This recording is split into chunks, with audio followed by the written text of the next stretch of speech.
that was early 2000s. You're not that young. Um, okay, I'm just gonna make sure that it's going live on the channels, and it's oh, there we go. Okay, we're live on YouTube and we're live on Twitch. And now I can go back to OBS, which is Oh, looking at look. my Zoom. Um, Oh, look, Jesse's live on Twitch. yeah, I'm live on Twitch. Everyone go and watch the Twitch chat and stop, or the Twitch stream and stop. I Oh already boy. unfollowed, sorry. I Oh see other people in the no, Discord, in my other Discord, streaming your stream already. streaming. So, That's so funny. Um, I was like your other Discord, not thinking about how it would be Alpy's Dark. Um, It's not even LP's I light, I is thought it it? was just like a random Discord. Is it a Wait, random David. Discord? Robin is watching and she's streaming Oh, it to a bunch of other D&D that's friends. oh Oh, that's that's fucking that's fun. awesome. That's awesome. A bunch of fans.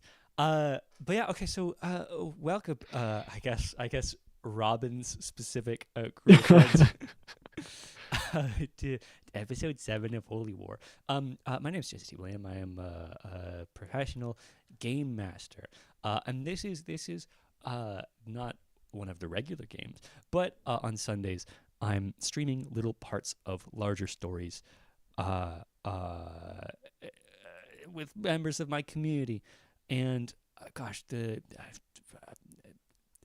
where was I? Members of the community. These are supposed to be kind of representative of how the rest of my games are. So I kind of try to let things be casual and not super intense here, unlike certain other games called Caesarine Saga, which you can check out on my YouTube also. Um, we'll go around the table and just have people say hi and whatever kind of stuff they want to say about themselves or their character or anything else, and then we'll get started with little to no context of what happened in previous episodes. Oh no, but we do also do the emotional recaps. Anyways, John. Hey everybody, I'm John, playing Gus, and yeah, let's see if I die today, or if maybe I kill someone today. Who knows? Could go either way. Maybe we're killing each other today. Jacob. Hi, I'm Jacob. I play Nicodemus, and Nicodemus is ready to kill someone or be killed. Either way, it's cool with him. David. Hi, I'm David. I play Aki, and I'm going for a high score of 2 player deaths. That's the one thing I didn't say before this started when we were talking. I do have a preference for Aki not being killed. Sounds good. Never mind. I'm gonna kill somebody. but Damn it, that was whatever my David plan. wants. Um, but Andy.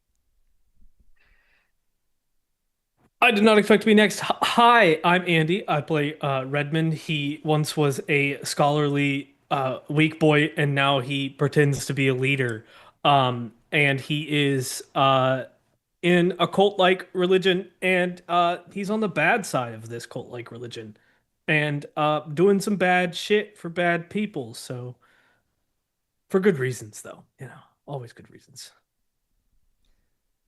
Assumptions about morality there. So it could be good, perfectly good people doing terrible things. And Tucker. Um, Hi, I'm Tucker. And this is Jeremiah, my cough. Um, that's what we named him. Um, and as you can see, if I laugh, Jeremiah would like to show up. He'd like to be a part of that, the fun and joy of my laughter. So if you hear me coughing, assume it's me laughing. Um, um, I, I'm Tucker. I play as Marie. I also like to be tortured by the general and everything that comes after. I'm doing this twice. Oops. I am. Beans. I know. I love religious trauma.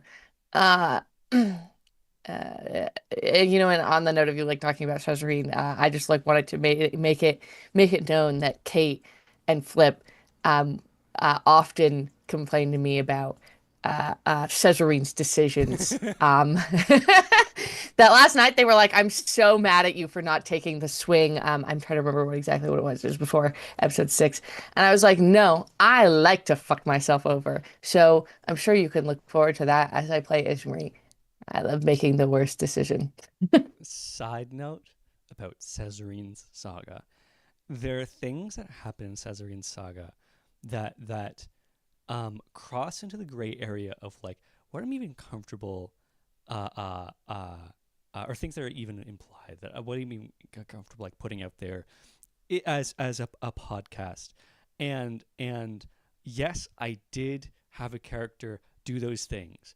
First, Tucker chose for Cesarine to put himself in that situation, despite having multiple paths out, and so I'm not liable for anything that happened to Cesarine. I'm just a little guy. um, I'm a little caught between having doing because we were missing Tucker last session, which means that Tucker doesn't have a ground for like how character feeling from event that happened, right? So I think maybe what we'll do is like a cold open start with like giving Tucker the in for Ismarie, and then give feelings to characters and then do scene. De Diumni setting within Empire of Savedna. Cold, dry, dark, very dark. The feature of this land, this setting, that I think is like it gives the clearest picture of how weird it feels here, that I'll often say, is that even when the sun is high in the sky, the light does not pierce all the way down to the ground. You can have a blue sky and have things below like 20, 30 feet. Light is not fully touching them. It might be diffusing a little bit. It might almost look more like the light level of like blue hour or like very, very shortly after sunset. It's not Cesarine, fucking Ismarie. Cesarine's not born yet. Ismarie and a number of other, like dozens of other Legion members are holding and guarding the entrance and initial chamber of some kind of temple to a local demigod in De Diumni, while a significant portion of the Legion has traveled inside to discover something within. Around this temple, so the visual story that Ismarie, I struggle so much not saying Cesarine now. I've been editing episode 9 or scoring episode 9 now. The visual story, when you approached, you would have seen bodies in the trees, blackened, almost wet looking, and where light and like this like strand, almost like web like substance, like wet looking web like substance, kind of between the bodies, creating this like web, and where the light does hit it, instead of like it creates like a beam of darkness, like a sun ray, like a dark ray, shadow ray. It's like really weird, trippy visual sensation experience input. And then when you got to the temple, there were bodies of fanatics who had been killed with weapons that like tore them apart, like serrated weapons that like tore through these people of like a impact level that did not seem extremely human. So now you're in this initial chamber. There are murals of weird stuff on the walls. And exiting, I think we first see Redmond next to an older man who did not walk in with you. He is in like priestly robes of the general. Very well composed, if not like a little unstable looking in the eyes. Behind him are 5 very tall individuals, the aesthetics of which make you question if they are even mortal. Like not incredibly tall, but still very tall with like what looks like a lot of mass. Head to toe in white armor with red marbling, in a way that reminds you of the Helith that you saw like months and months ago when you're with Noel in your home village, the Helith Legion member. They themselves on their helmets have horns, and carry these large serrated blades on their back. There are 5 of them. I think they don't walk necessarily in formation, but they kind of fan around Redmond, this old priest, and a couple of other people, as just like kind of creating a birth or a wake. And you see that like the Legion members within this chamber will kind of like make way. The other thing is that you feel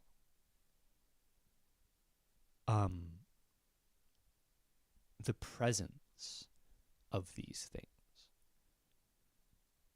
And it feels like the presence of divinity. If you were there when the emissaries were summoned in Aravo, it feels like that, but less powerful. They're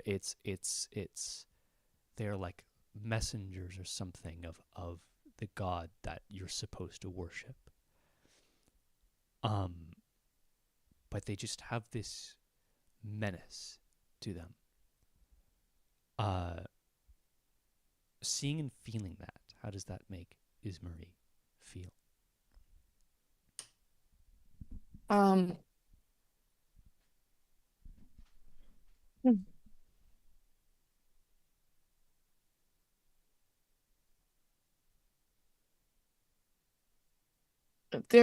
was already a sense before, even probably before he and Noel came here, a sense of dread surrounding their engagement in this, and it feels as though as the time passes, he just comes to regret this more and more, and perhaps there is no regretting it more than following Noel's death.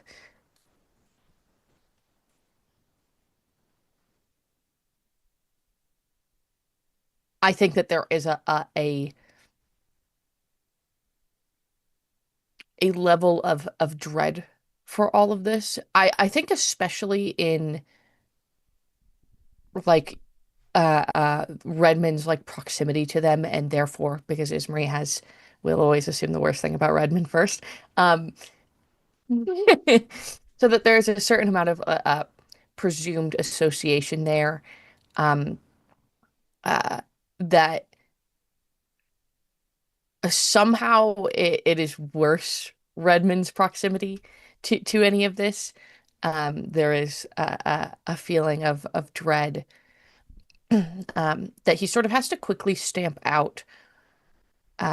Regardless of whether he actually does stamp it out, it'll still be there. But this sort of like facade, this sort of like personal chest puffing that must be done because he told Noel he would live, and now he's told this to Gus, and he feels responsible for remembering. Um, but there's this thing in the back of his head. It keeps telling me, "You're gonna die soon." Um, so that's how I would say he's feeling. Um, Also, by the way, just so you know, I don't have another sh I don't have a shift to be at tonight, so you don't need to feel rushed or anything. You take as much time as you need. I think this session, unless you guys talk a lot, might be around 2 hours, but it could be longer. But Okay. I just wanted yeah, to let you know, so you know if it does, you don't feel like, oh shit, I need to like wrap it up. no worries.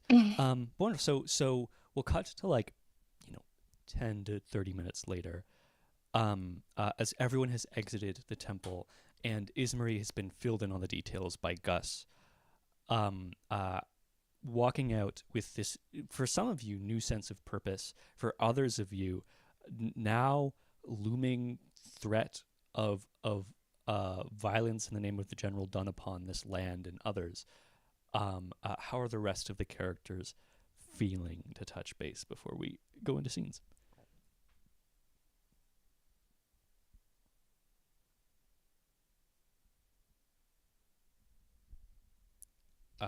Oh, David, I can start. Why not? I think Aki is constantly thinking back to two things that happened in the couple hours that we were in the temple. One, the priest, I'm gonna butcher his name, Akaran. Akaran, saying that collateral damage is to be accepted and is guaranteed. And two, the pure pleasure these Hellites seem to take from in the battle. And I think those two situations have resolved Aki's decision making on how these creatures will handle out their holy war. You have seen, all of you have seen firsthand the terror of like an otherworldly being, an otherworldly knight in the false knights of Steranol, and their efficiency of killing. And there is a frightening thing to see a being that is like, roughly the same build, same form, but gives you the impression that the false knights would not be a huge threat to them. There's a feeling of like that unsettles me because those things scare me. But continuing on, who wants to go next? I'll go next. um, yeah, Nicodemus. There's this weird mix of terror and comfort now being around these things. Like, I think part of him knows that, like, or hopes in a weird way that this is his fate. Like, he can keep fighting for the general even after death. Um, and two, like, he knows he was right all along about Redmond. Like, he knew that even though, like, at first he kind of thought Redmond was a bit of a dweeb that didn't know how to hold a sword. Um, him becoming commander during the battle, like, oh, that was a sign the general was like chose him. So there's some kind of like reassurance. It's like, I'm not chosen, but I understand the general, and I think there's like a closeness he feels to his god right now. Hell yeah. Who next? I can go. I think uh, it's conflicting feelings for Gus because, well, like obviously there was success in summoning the emissaries in Philea, like that helped. But to me, that interaction with Quran felt more, and I think you alluded to this, Jesse, like in energy, that he felt the closest that I've seen to the Oracle of Cracked Eyes. So it's almost like not necessarily a dark mirror, but it's this mirror of like, okay,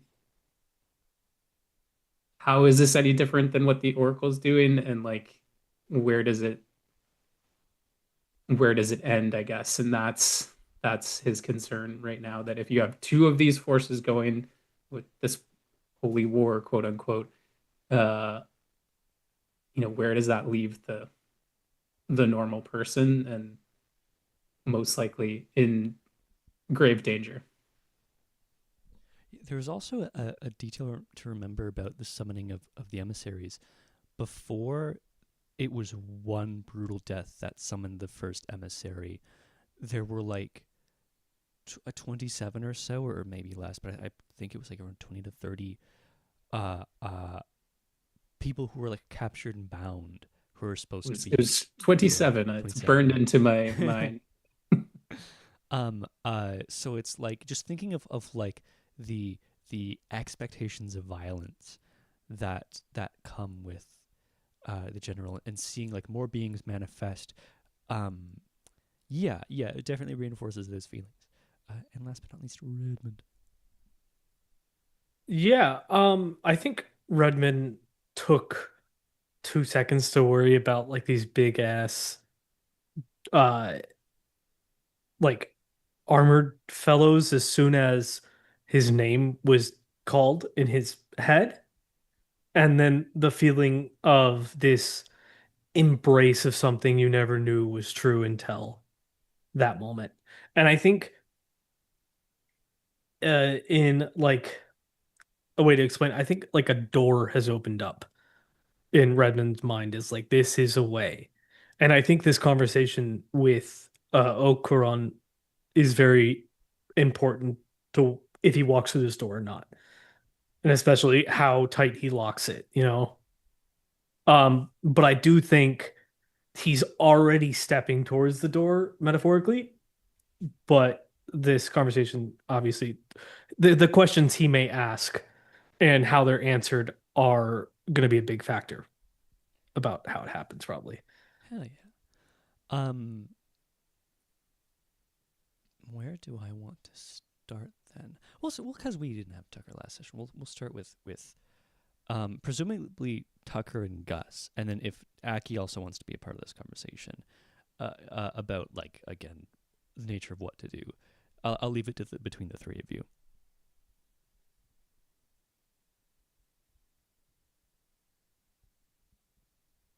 And so yeah, so Ismarie was in the waiting, like didn't see any of that conversation. Okay. Yeah. Presume like again can presume that what John has told Tucker, Gus told Tucker, Right. or Ismarie, um, uh, Yes, Gus told Tucker about it. yeah.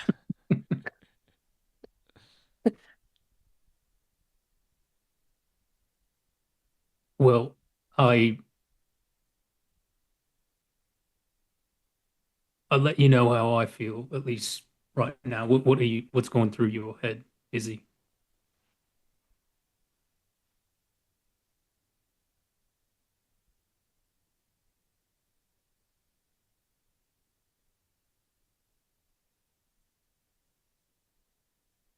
I think he sort of like um like you watch his eyes kind of like scan like the room, maybe even turns his head. You know, if I'm assuming that we're off to the side, but that people are still generally around. Like I'm sorry, I'm kind of picturing the space we're in. You know, if his eyes can find Redmond, I think he's definitely looking at Redmond for a second there before he kind of turns back to Gus.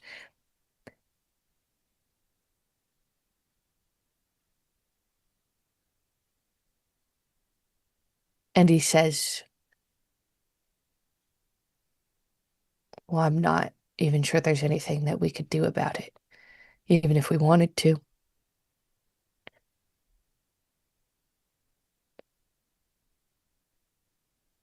But I know that if the choice was in my hands,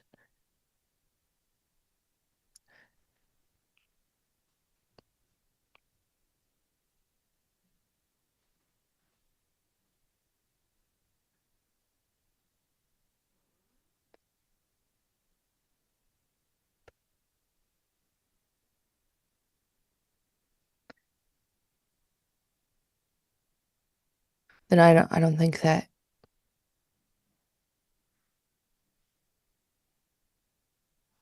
I don't think that anybody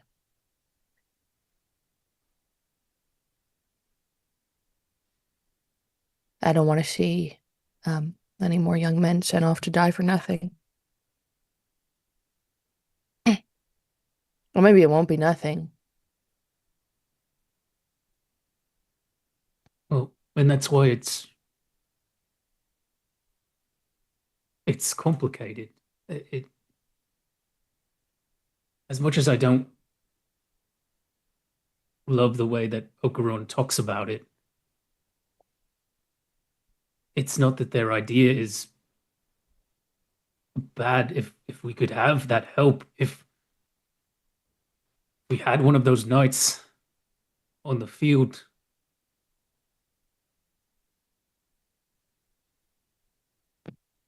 well, maybe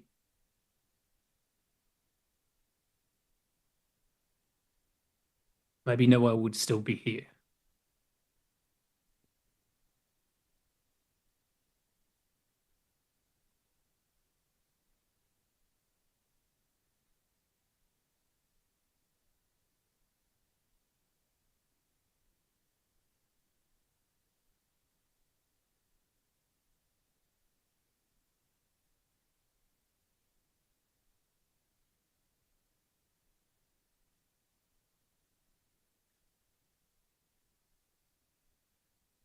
I don't think that Noel would have ever made the choice to live if it meant the death of anybody else, even one person.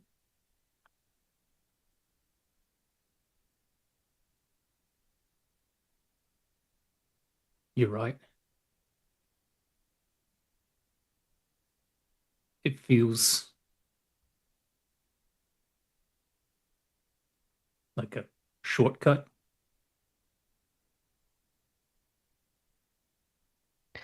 I don't even know if it's the shortcut that bothers me so much as it's the people who are attempting to take it.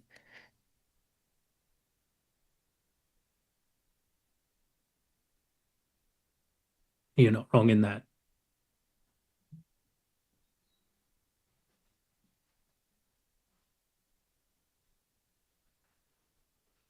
If there was some way to have the best of both worlds, to have this power, but someone better to control it. But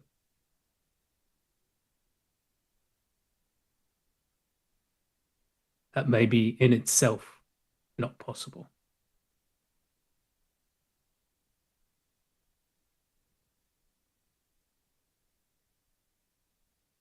Wishful thinking, I think.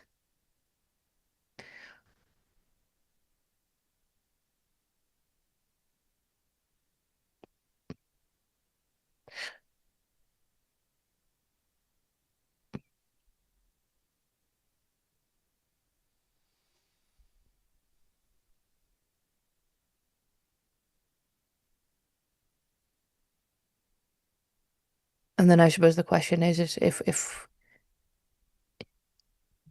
there was anything we could even do about it.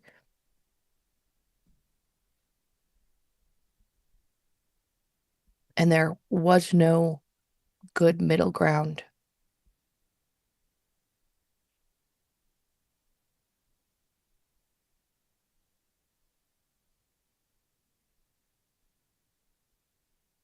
It never hurts to have your voice be heard, whether the person on the other end is listening or not.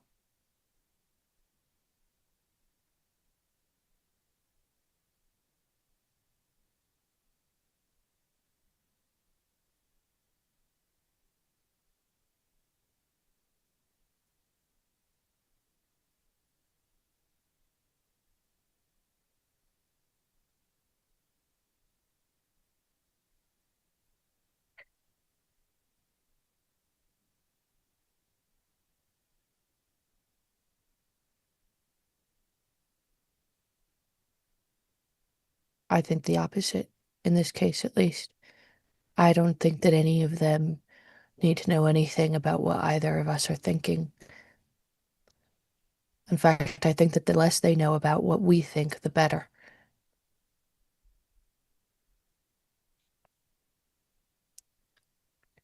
That you would do nothing? No, I just want them to think that.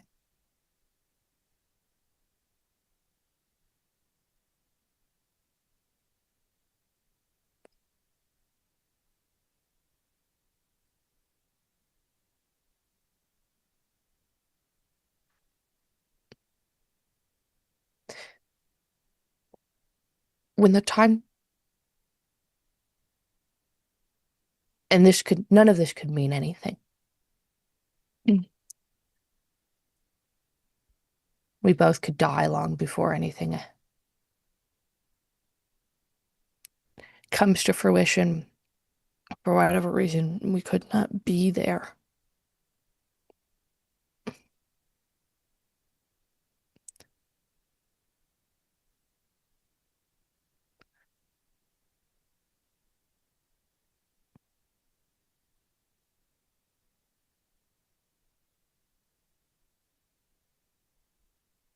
But on a hypothetical, I mean, humor me.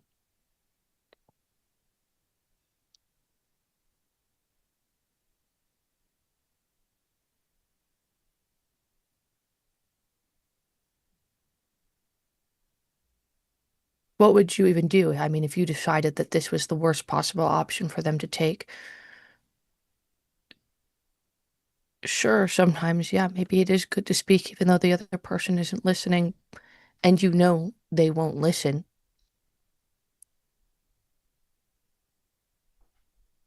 Words mean virtually nothing.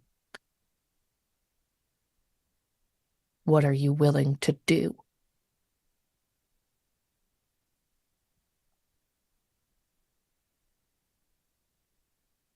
That is the question, isn't it?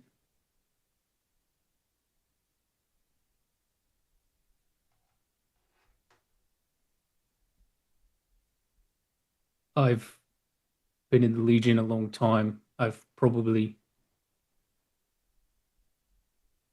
laid my life on the line for causes that meant less to me. You're probably right. Words may not go far. They're worth a shot. But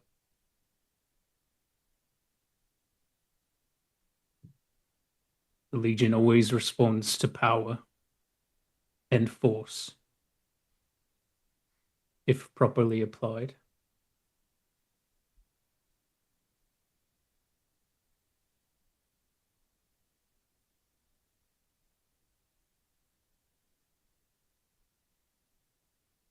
What would you be willing to give up?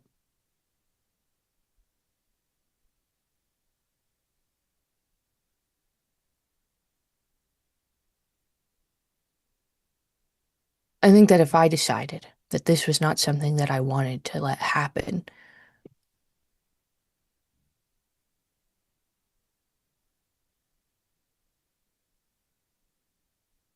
which to be clear, um,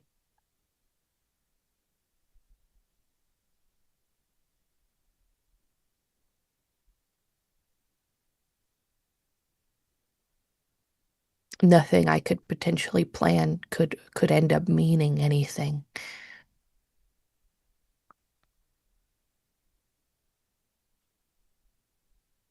But I would have to try regardless.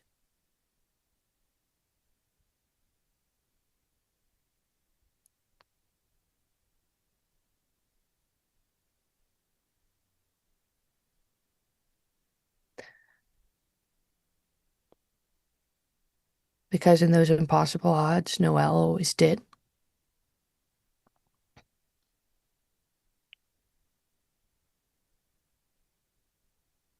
But if I was going to,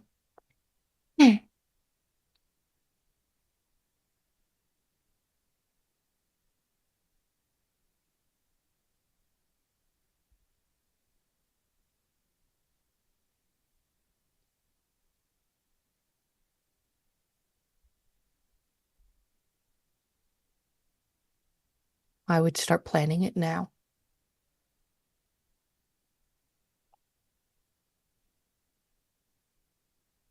And I wouldn't use words at all.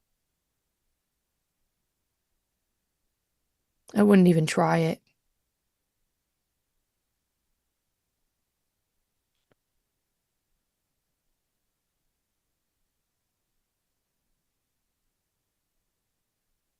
Do you have a plan?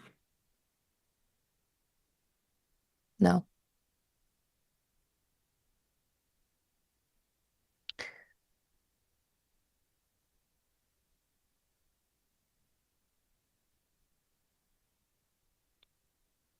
Maybe not my strong suit, planning and such, but Aki and her friends, I don't know, I saw their faces while we were down there. It didn't seem like they agreed with what was happening. Might be worth having a conversation with them.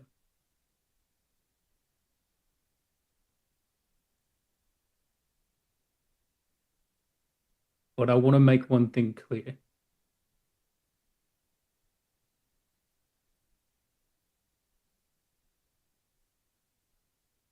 You don't have to do this.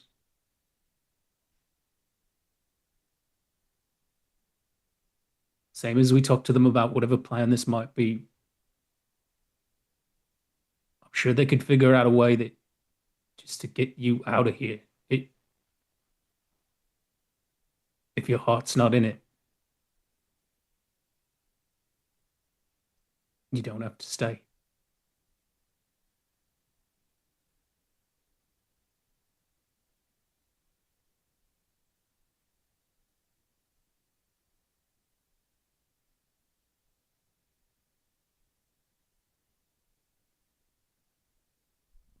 I'll quickly add a couple of thoughts into to Ismarie's head, because one of the central questions or like goals for me in this series of campaigns is to make the players or the characters question, are these people even fucking worth it? The moment that you touch down on Sovitic soil, immediately they sent you to deal with their own personal problems that had nothing to do with lies. They happily sacrificed Fulian lives, not for collective gain, but for personal gain. So not only are you is Marie framed here as like taking this big risk to stop this bad thing from happening, but it's like who are you even stopping it for? Like, sure, they're innocent people, absolutely, but like when the dust settles, is it the innocent people, the common citizen, that's going to sit on top and have a say? It's the empire has existed for 2,000 years. It's not going away. It's not going away anytime soon. So with those thoughts in mind, Ismarie can answer the question. I think that locked me in a little harder towards what I was thinking, actually. Because I think Ismarie is doing this for kind of selfish reasons, or at least what he perceives as selfish reasons. Because the question for Ismarie isn't about whether these people are worth it. Um, it's about whether Noel and the things that he believed in were worth it. Um, Maybe completely misguided. Um, and I think it is kind of about like what I assume would is generally kind of like Noel's thought process of like, well, of course these people are worth it. And Ismarie is choosing to subscribe to a dream that isn't his. And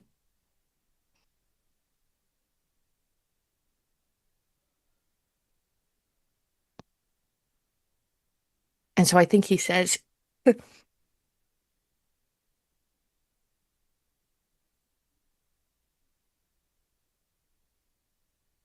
He says, Noel asked me to remember. I don't think that that should mean I go home and,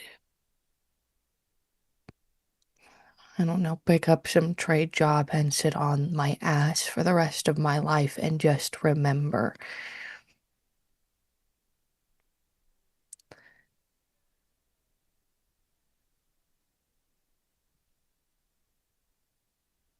I think remembering him means acting on the things that he loved, acting on his dreams.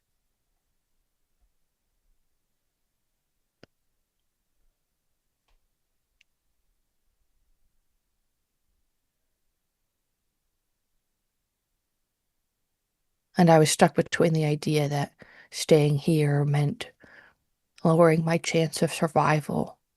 I wouldn't be able to fulfill that promise. And the idea that there is nothing for me in Philia anymore.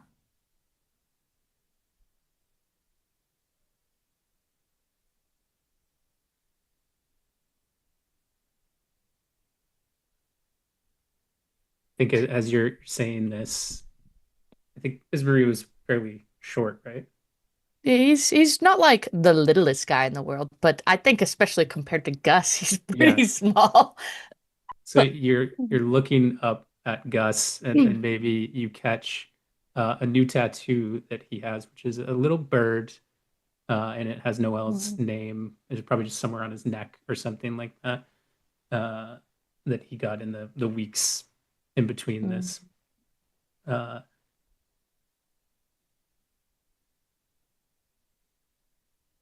you do him a great honor.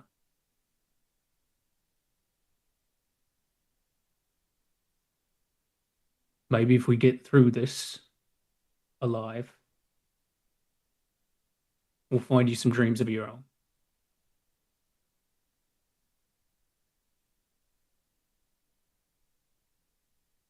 I'm not sure either of us will be that lucky, but I like the thought.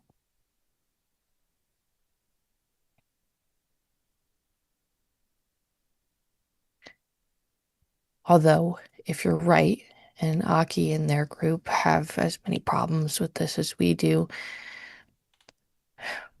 I don't think it's a secret to say that they are far better equipped for this than we are.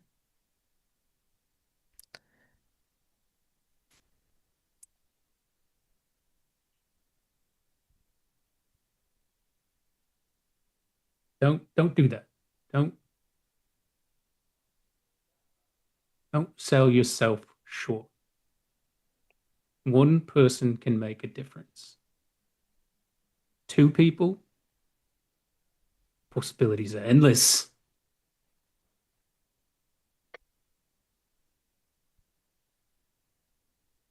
I'll defer to your optimism. He says in a very unoptimistic way. Um, so I suppose we'll talk to them. And in the meantime, I'd also really like to figure out what exactly it is that Redmond's been chosen for, if possible.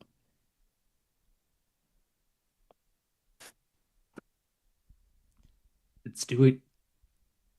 Hell yeah. As Ismarie defers to Noel's dreams and Gus's optimism, we'll cut over to Redmond.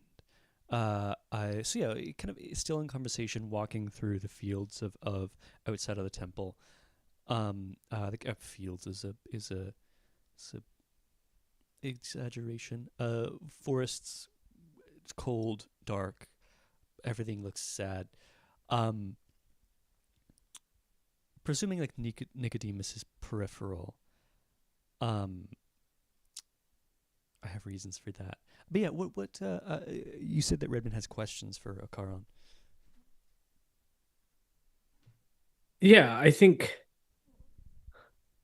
it's more on the lines of like uh how really did it happen at all? Like how did his connection with the Journal start? How did, like, I think he'll probably, once farther away, probably open a door to some childhood rambling and ask a bunch of questions about like uh just a bunch at once. Like how did your connection with the journal start? Um, how did you is this your first vision? What other visions have you had? Uh, how did you know this would happen when it did? The timeline of your vision, and so on and so forth. Um, yeah, I'll answer a couple of those questions out of character and then dive into character. Um, yeah. So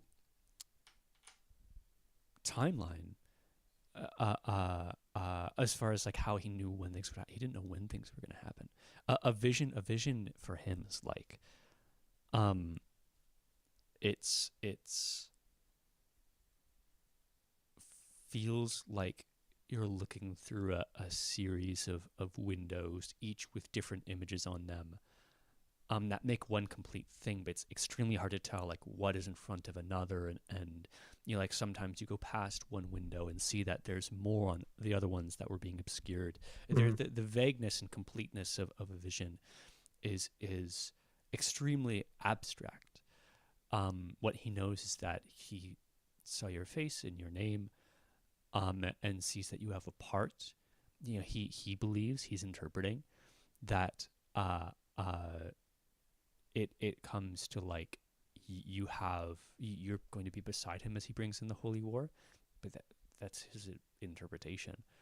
Like I don't think he would say this, but to give player context to hand down to character,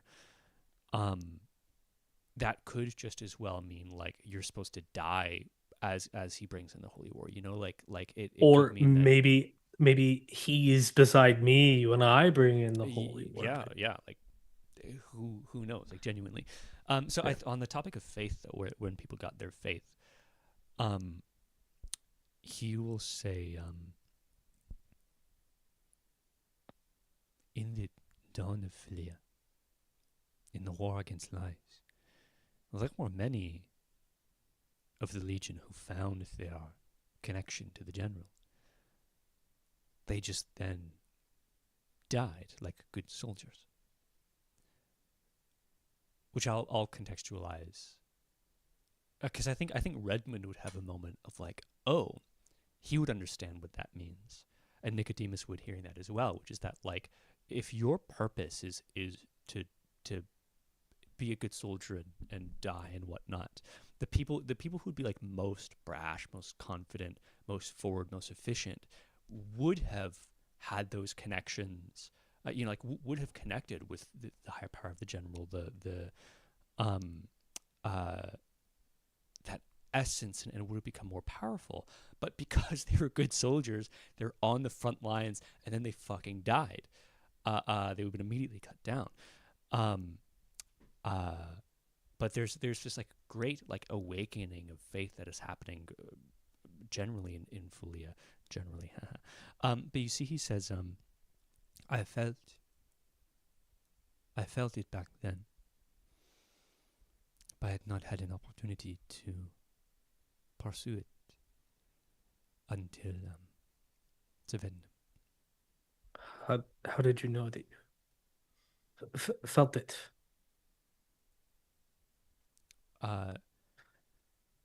He will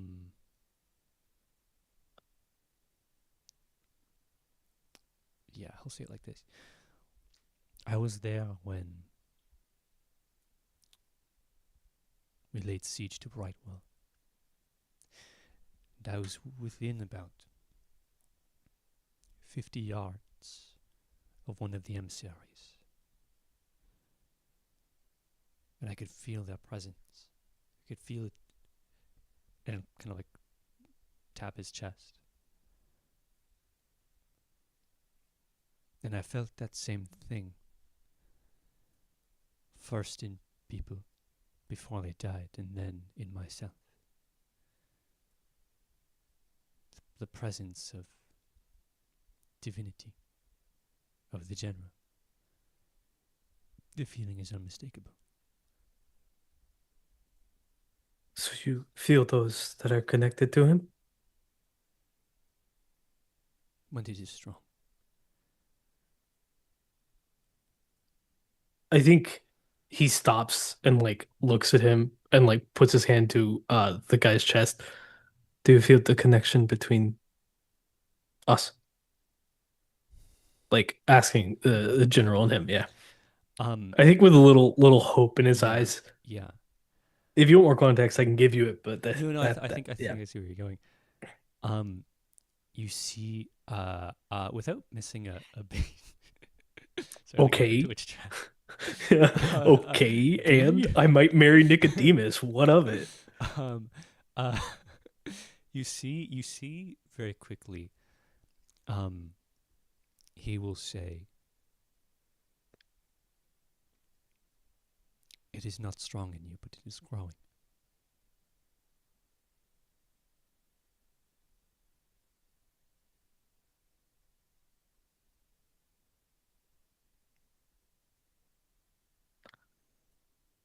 I think that doesn't completely give Redmond the answer he was looking for. And I think that's a cause for pause for him. And like he'll step away and then continue walking. I Uh, think, Akaran won't continue with you, and he'll say, "Do you want a chance to prove yourself? To really commit?" I do. Um, who is your best warrior? I think this is a setup for it's in I think in Redmond's eyes it's Nicodemus. Nicodemus is a phenomenal archer. There might be people who are better than him, but I think that connection. But yeah, who's your best warrior? I think normally he would think long and hard about this. And I think that is something that uh is very common for him, especially because he's not good that socially. He's very intelligent, but obviously doesn't know much socially. He's not intuitive. So he normally would pause and think on this, but I think this moment of I think basically I'm gonna go deeper into his brain a bit. I think what he was asking, right, is there a chance that I'm a hero in this, or am I a pawn? Mm. And if he had said there is a connection, but it won't grow stronger, or there isn't a connection I can feel, I think Redmond would have accepted only pawn.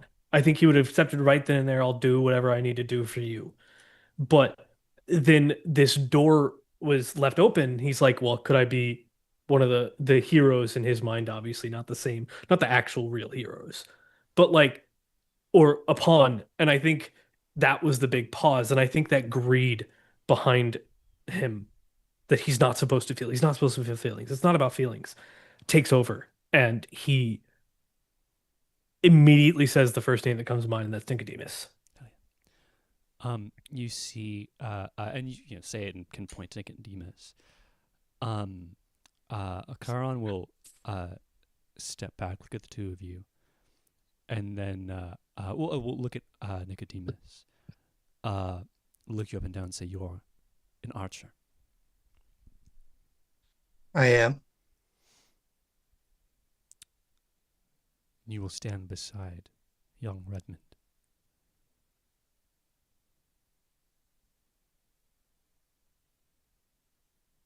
If the general commands it. You'll fight with him. You will die with him.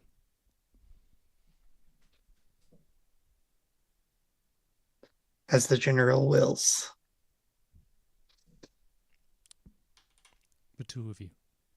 And he'll take a couple of steps back and then gesture to one of the white knights who'll step forward. Prove yourselves against this knight.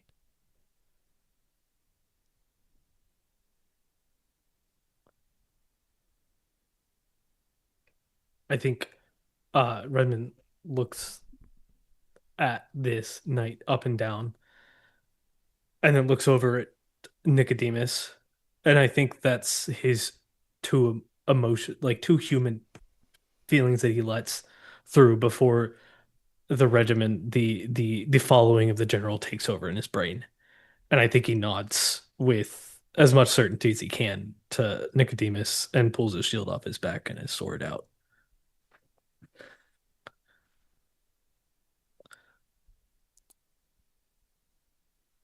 Yeah, Nicodemus.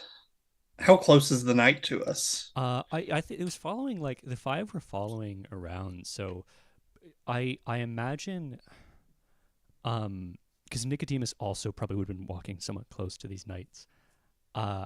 If you're behind, so Nicodemus is probably like maybe like 5 to 10 feet away, and then Redmond is 10 to 15, and kind of like a lopsided triangle. Okay. In that case, I'm gonna pull daggers out instead of my bow. Hell yeah. Incredible. Describe for me how the two of you attempt to fight this thing. I think I have movement up to tier 4, so I think I'd use reshape engagement and flank behind it before it gets a chance to do anything. So that way it would have to be facing, like it would have to face both ways to Yeah. take us on. I think Redmond's first thought would be to create distance between Nicodemus and uh, this knight. And so I think he would charge Uh, uh, with shield held forward. Hell yeah.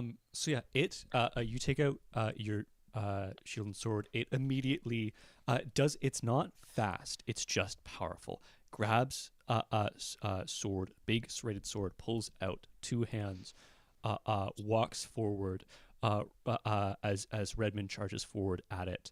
Raises its sword as Nicodemus comes up behind it and like tries to stab sort of in back as Redmond goes, some other kind of blow. Immediately, comes, swipes down, eats through your shield into your arm, and the serrated blade, as it pulls, like snaps the bones in your arm, and the shield comes off in a way that leaves your arm like it is bending this way, and there's bone sticking out. As Nicodemus is behind, it will kind of turn so it has shoulder to either side of you. First of all, Redmond, as immediately like that, Nicodemus and Redmond just reacting to like arm nearly shredded off by a single blow. Feelings of characters. I think he was hoping to hit this white knight with the shield and then stab him and or it I don't it's a thing. I don't know, it's hard. And Pronouns are clear the on this. yeah, right? I mean, I'm sorry. Please forgive me, White Knight. And it like starts to cut through his shield and he's distracted for a second from like his right hand and he sees this and pain and then adrenaline and he forces himself to look away and he's trying to remember like every once in a while you get lost in your own body and you're trying to remember where your body parts are and he's trying to force this blade still into this white knight uh obviously probably not well. Yeah, I think the blade hits and scratches the armor, but like does not pierce. And how does Nicodemus react? I think even though he's fanatical and cold, he's still human, and seeing that, his first reaction is holy shit. Um, and then I think I'm just gonna go at it and hope if it kills me, it kills me in one hit. Mm. So he just throws himself back at it. Yeah. As you throw yourself at it with these knives, it will just meet you with one hand at the neck, and lift you up, which is an extreme feat. Like it's like you see that in movies sometimes. That takes a lot of like leverage to do that. That's not a thing. You can't lift someone up even with two hands. Lifts you up, and then as you're coming out with knives. I think because it pushes you and lifts you, like pulls its body out of your reach in the way that like Nicodemus, if he's still trying to stab when he gets lifted, he would have to like try to stab at the arm. Do you think that's what happens, or do you think he's just kind of like whisked away and loses the hit? I think he might drop one of his knives from the shock of all of this. But I think he steels himself after a moment and still freaking out. So just kind of panic driven, blind stabbing towards the arm. Yeah.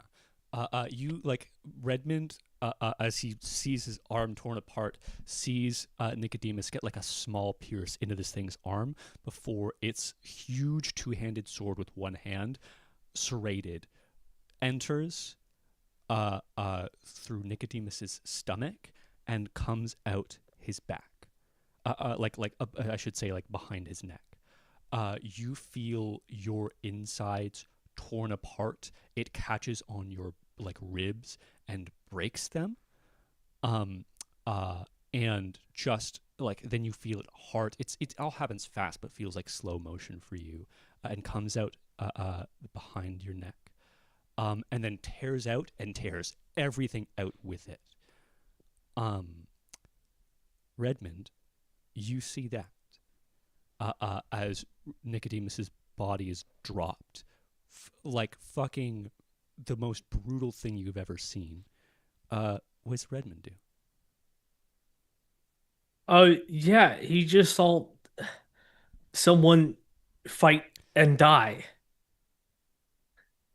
and I think that's what he signed up for at that moment when they nodded, or he nodded to Nicodemus. And I think the if that feeling of connection to the general is still there, or maybe just the lingering feelings of it, um this is a creation straight of the general. It is doing the general's will. Even if someone else is commanding it, in Redmond's eyes, it is the general's will. And because that's how soldiers work, right? We do what we're told, right? Complete And blind, yeah. yeah, and uh, he definitely does, like, I think stabs and it like glances off, obviously, and then he looks up for a second, his arm fucking flailing, um, maybe noticing more of the pain now as adrenaline is either moving or just wearing off in that area, and um stumbles, and I think he falls at the feet of this thing, and then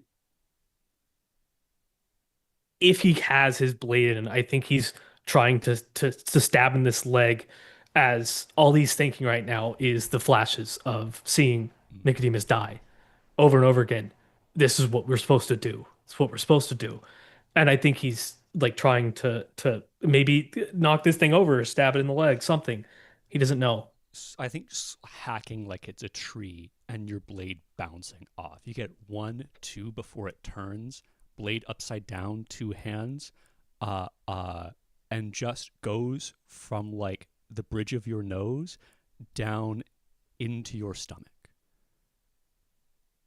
I think there's the hand that comes up that's supposed to have a shield, and it's too late, but it's the body reaction of it like going up and then grabbing the blade kinda weirdly, and then shock on his eyes. If you could see them. The shocked look of Redmond looking up as a huge sword like brutalizes his skull, because again, serrated blade every edge like keeps hitting the edge of bone as it gets like a little bit wider in some places, and like breaks and shatters the bone. Not that you're feeling it; you're almost immediately dead. Just making it worse for It's just the yeah, it's yeah. just it's worse for people to see. Two of you open your eyes. Um, Screaming, screaming immediately. I'm sorry. Yeah, if I can't talk, then yeah, I won't. But no, screaming. no, no, absolutely, yeah, yeah, yeah. Does Nicodemus have a reaction as from what he thought was death to not?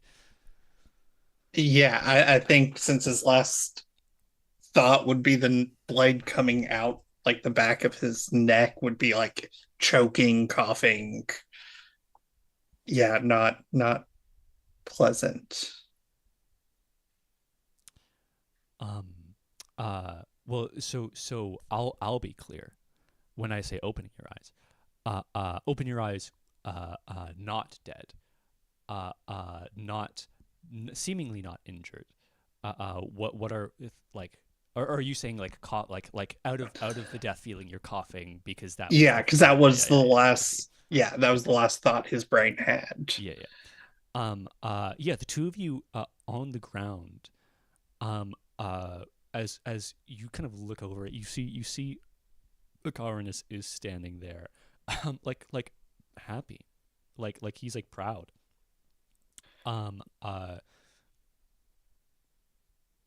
Redmond has a mark from like the top of his forehead that basically splits his face. It's like a little lopsided down here, and there's like a lot of spreading, but it looks like you got stabbed in the face, which you did. But healed, scarred. And then you see that there is a like writing in a language you do not speak. Uh, Tucker knows what this is about. On your face, um, like marked you. Like you look like kind of insane in maybe a badass way now. But Nicodemus recognizes that on Redden's face immediately. Like it's like, oh, that's the craziest thing I've seen on someone's. Well, maybe not, but you know what I mean.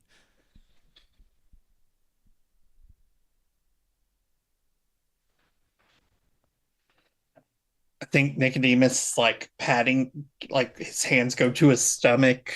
Uh, Your armor's fucked up and has a hole in it, and then as you kind of, if you do reach under, you feel the scarring and also the writing as well.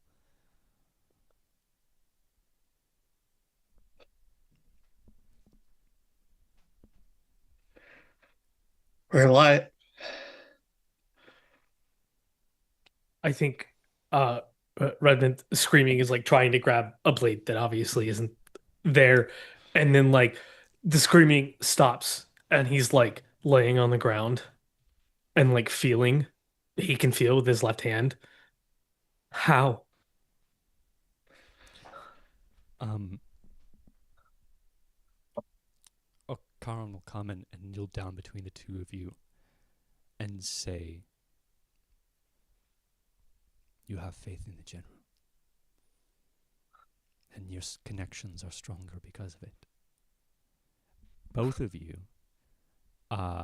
champion of higher power. We won't worry about the extra general abilities, but I think that gives you a pool of 7d4 higher power, which decays on 1. But you feel that that presence of power. You feel the you're dedicated to this thing, um, and are now very connected to it. You see, he will say, it is a small ritual. Proving yourself as a warrior in the eyes of the general. You have made him proud.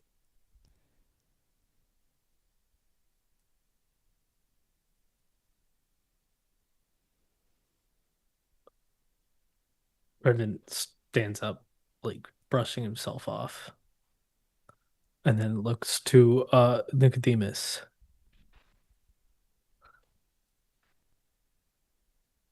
I think just like seeing if Nicodemus is going to react at all as well.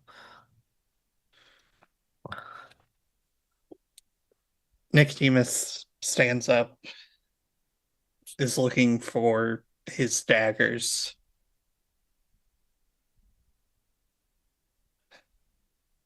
What what does this mean? Pointing towards Redmond's face and a hand on his stomach.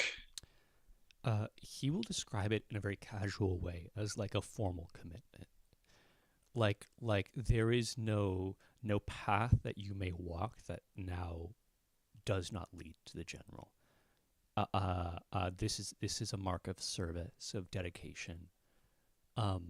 By facing this knight as a warrior,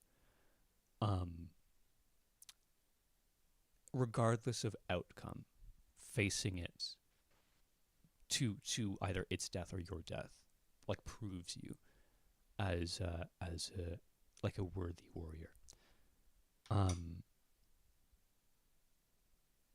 Yeah, and he'll say it kind of so casually, which we some of us have seen that uh uh this is a like sentence, right? This is a but for the two of you, like this is like the dream of like you could stop and live a normal life right now and would still get to go to general heaven, hell, a bit more of hell in heaven, but you know what I mean, like that this is like you are connected to this god. I I guess think. this Go ahead. I guess this just formalizes what I've felt for a few years since I joined the Legion. Thank you for this blessing. We fight and we die. We fight and we die. Any other conversation we want to have in this scene?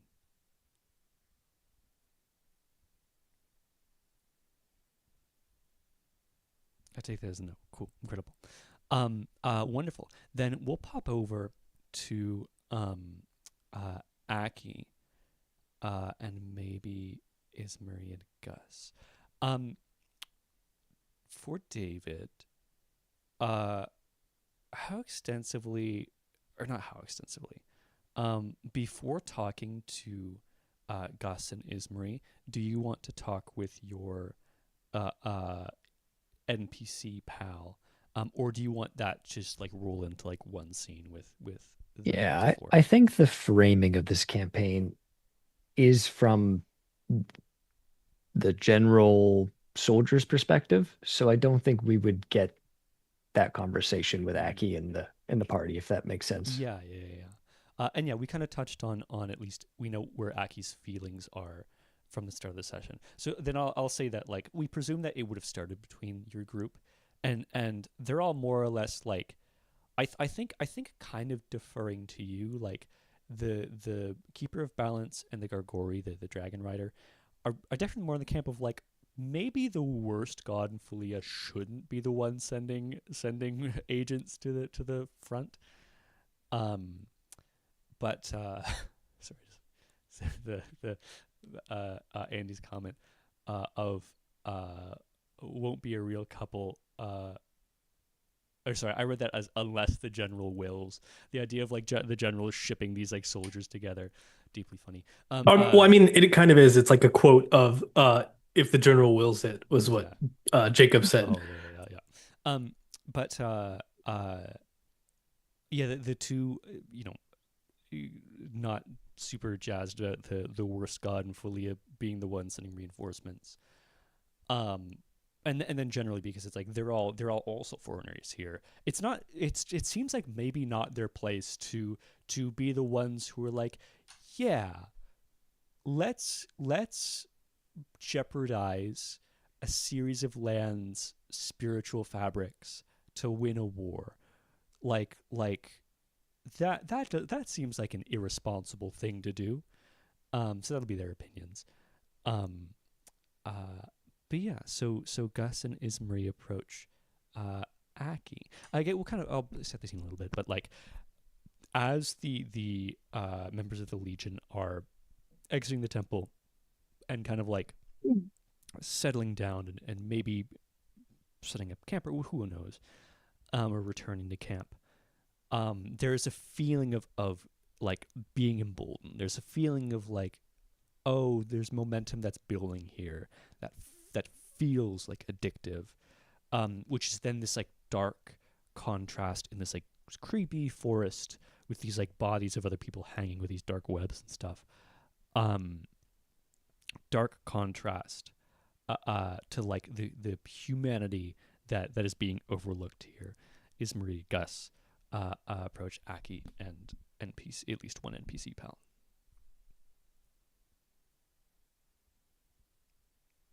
Did John BRB? He is BRB.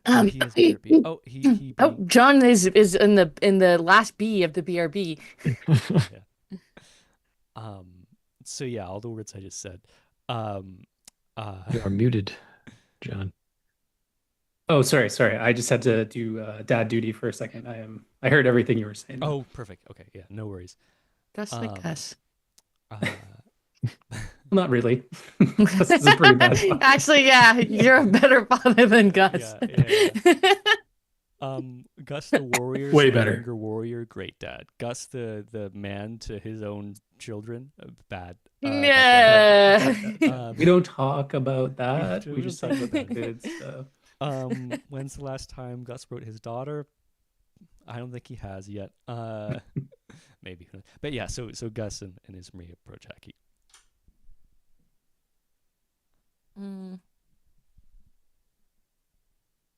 I think this is hard because I think Ismarie is such like a deeply distrusting little creature that he's even like a little hesitant to show the cards. I think if it helps you, Aki has set up her camp and is currently sharpening like a short sword. Okay, I'm feeling the vibe. I'm feeling the energy. And I think just in like energy between Gus and Aki that you've seen, like there's a trusting energy, I think, between the two of them that you've probably Well, if that's the seen. case, then I'm gonna Yeah. come on strong. I think Ismarie will approach Aki directly. Do you think Aki looks up or is just like menacingly like not looking up to sharpening the sword? Oh, I think when you approach, she will look up and be polite and address you. But And I'm going to be significantly less polite by not technically addressing you and just sort of immediately asking a question. Ismarie's going to kind of like nod his head over in the distance, kind of at Legion and just like a general concept. And just says, "Are you going to let that happen?" Aki's gonna put her sword in her holster, look around. That is a dangerous conversation to have during these times. Perhaps we can take a walk. He'll nod and just follow wherever you lead. For the sake of David's support here as well, no, like to capabilities of group, the Usimic Knight Roniker, we'll say was like also sharpening sword. They're all being menacing. The two, all of you maybe were in They're conversation. aura farming right now. Ismarie, flanked by Gus, comes up to Aki's and then quad walks together. Okay.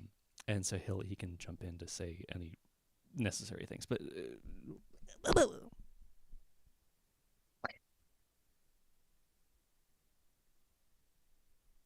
Oh, that was a lot.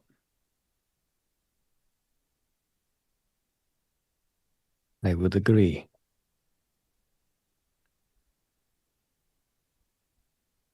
I am feeling rather foolish in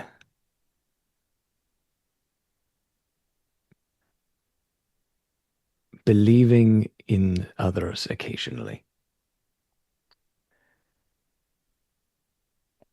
You're And feeling foolish? I joined them. Perhaps you may be more foolish than I then.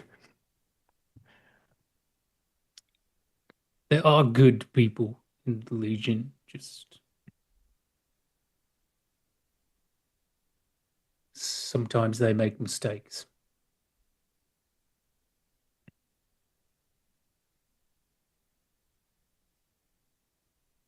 That may be the case, but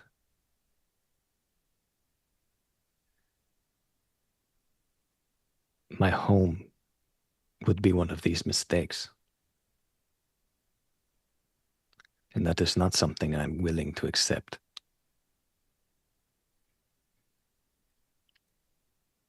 Of course.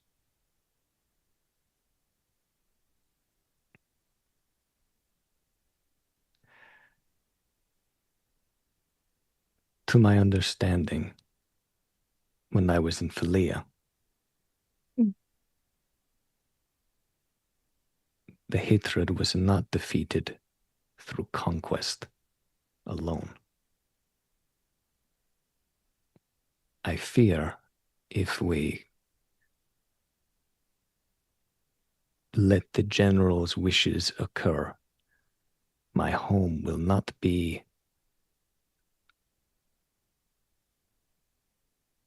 short of a conquest.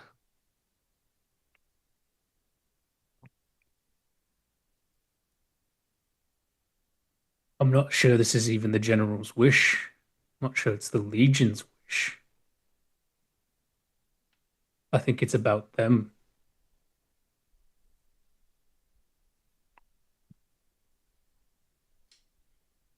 I've seen those eyes before. One that wishes for absolute power.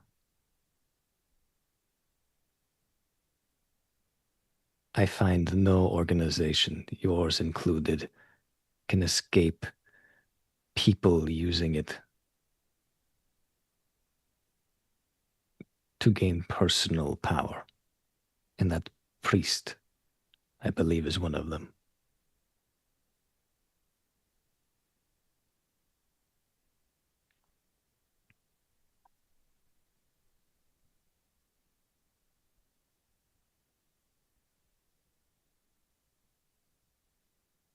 This is an uphill battle. You saw those things. You saw what they did.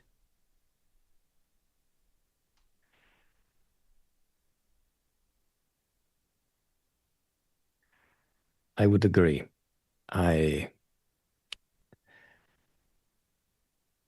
am not one to be known to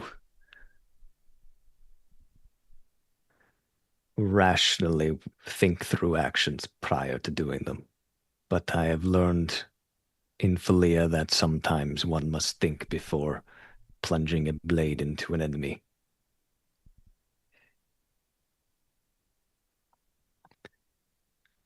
I'm not sure we need to kill them.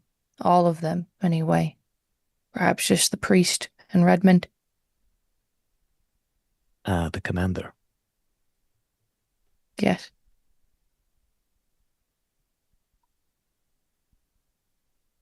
He's just a boy.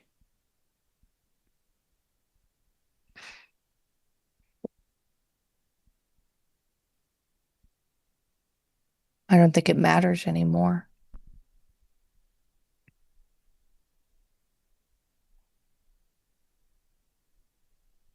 I don't know. Sometimes when he looks at me, I feel like there would be a way to get through, but it's just getting harder by the day.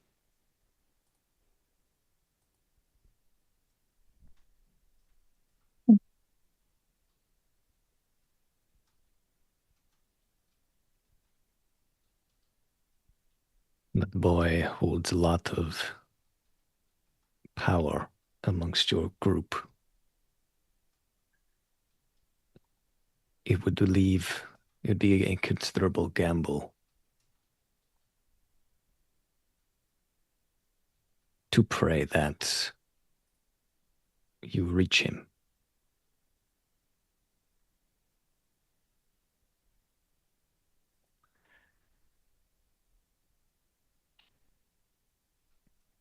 If we killed Priest and Redmond, what then for your organization? What then for your legion? They will just elect another.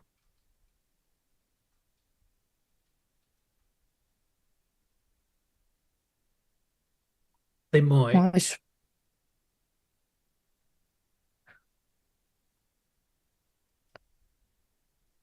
I suppose we just don't know how far this goes.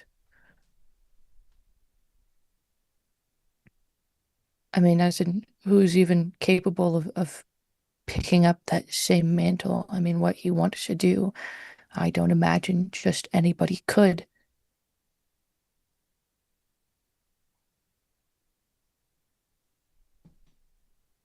The priest holds a special power. I have not seen anything like it in our ranks before. I think Izzy's right. It would take time at least to find another.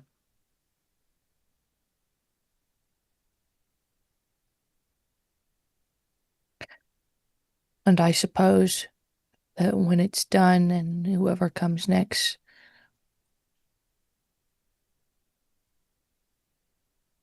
Aki has a point. I suppose I'd fully come to the acceptance that in attempting to do this, even if I succeeded, I'd probably die by the end of it. And even if it takes some time,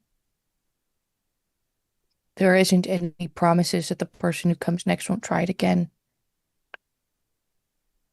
Um, and even if it's more widespread at that point, that this is something that more people will come and fight, it's just a war on a different front now. Perhaps the answer isn't to leave the delegation and transitioning of power up to chance.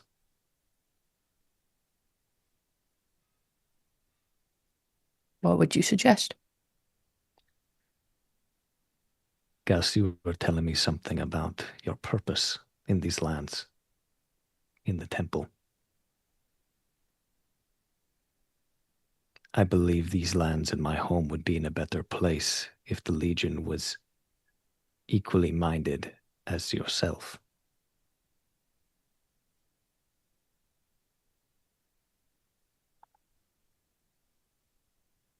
I'm not sure they'd accept him. They accept power.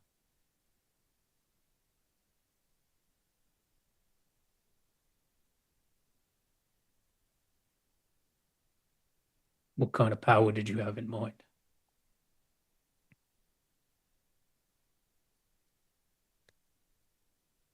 If this priest is truly exceptional among your ranks,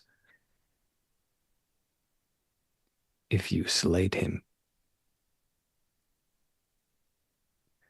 it would be quite a show of force for the people in your legion.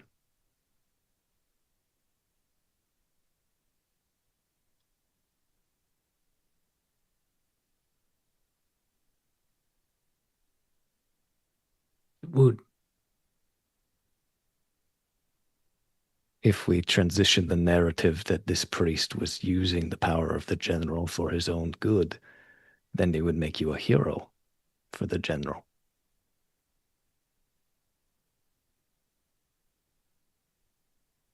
That only confirms that Redmond must for sure die. He'll push against it with everything he has. You know he will, Gus.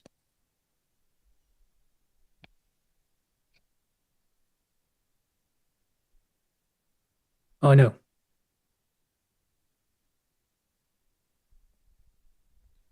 I'll ask a I question just- here to John, because David's come up with a hit something that even I didn't realize, or I wasn't thinking about as an option. How much does Gus understand about Luana, the demigod, the one who brought in the emissaries of the general in Valia?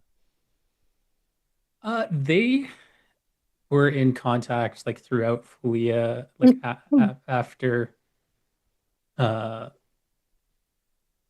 well after Aravo and Oslo's death, like, and he came in throughout the rest of the campaign. They had connection, and I think he has a great deal of respect for her, and he sees her, and maybe this is off on my part, but closer to him than a lot of the rest of the Legion. That's how he sees her, at least. I will describe um uh in no uncertain terms who Luana is to me, and how much Gus understands that is up to you. Um, but the purpose is someone who can be modeled. Luana's heart is not in the Legion. She does not think that the Legion is good. The Legion is a tool, and she's dedicated herself to wield that tool, despite the fact that it breaks her heart to do so, that it makes her miserable.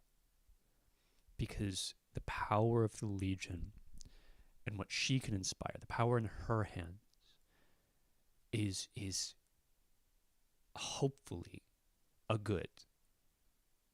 She has sacrificed her like sense of humanity in a way, you know, not completely, but she's resigned herself to this service for a greater good. But that means that she has to act ruthlessly and brutally and not stop herself, no matter how she is feeling. She killed that little halfling cruelly, and she was crying while she was doing it.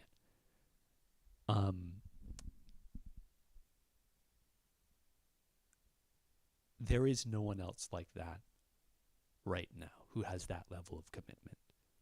But there could be.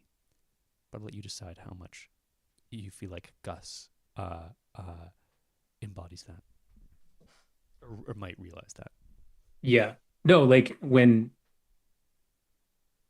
David was talking about that, I didn't verbalize it, but my mind immediately went to Luana. And I think whether he has that much knowledge of her character or not, I think he would see her as like a bit of a kindred spirit in seeing, like I saw her crying when she killed us. Like she clearly has emotion in this way that so many people in the Legion choose to turn that off. I think he definitely sees that. I don't.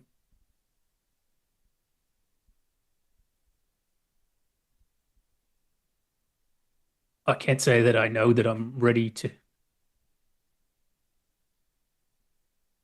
do what you're talking about, Aki, but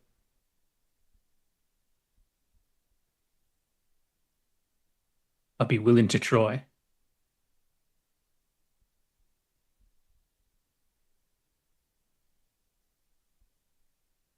I don't believe anybody truly knows what they're capable of until they try.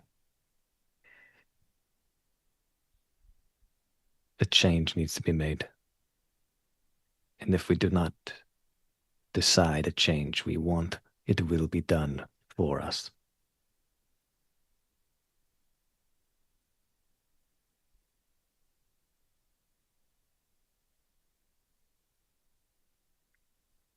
The people of your land don't deserve this war.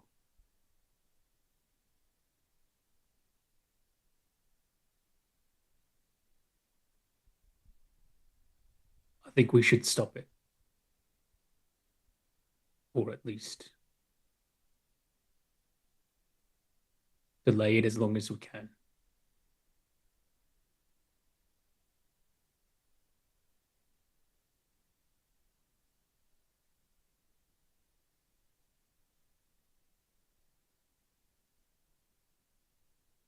Well, it's all well and good. It still definitely brings the question of how. Uh, I mean, both individuals are very well surrounded and protected.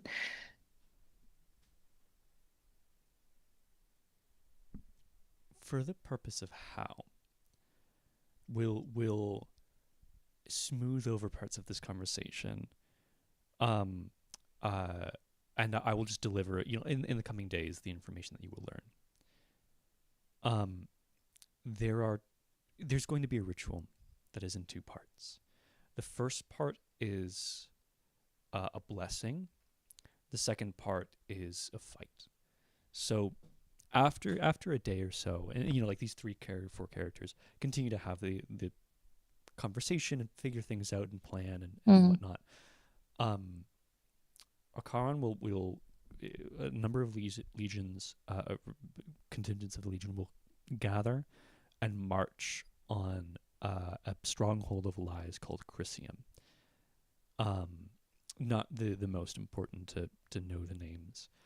The contingents will gather out behind or outside of where the Sovietic and Philian lines are held.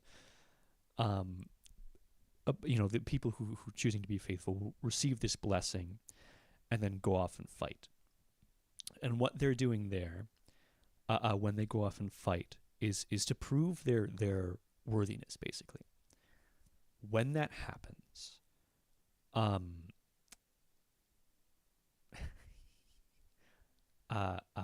when that happens,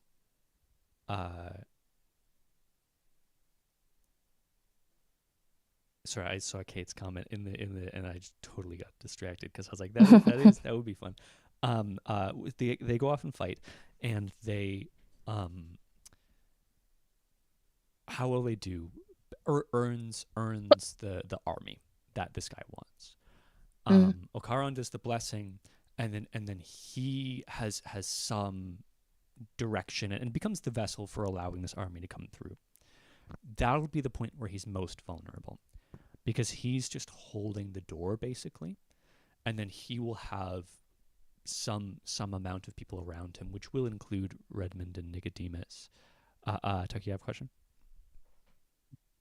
Do I know, because I know some magic stuff, obviously not that crazy, but do I know if there is generally people who would be around who is this like, and it's fine if I have literally no clue, but if like it is even remotely possible for, if something happens to him, for somebody to swoop in and seal the deal to finish it off, or is this like a he's the guy, and once he's kind of got it going, there's really You no have no sorts idea. of.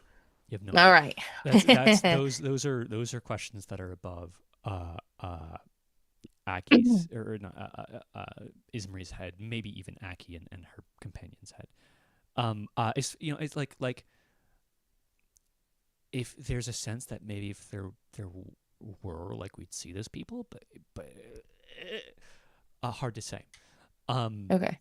But yeah, so he'll have the least people around, which will include like by extension Ismari and Gus, as like extensions of Redmond, right? Redmond is supposed to stand beside this guy as he brings about this holy war, which means that you will be within 100 to 200 feet. If there's a point to stop it, it's at that point.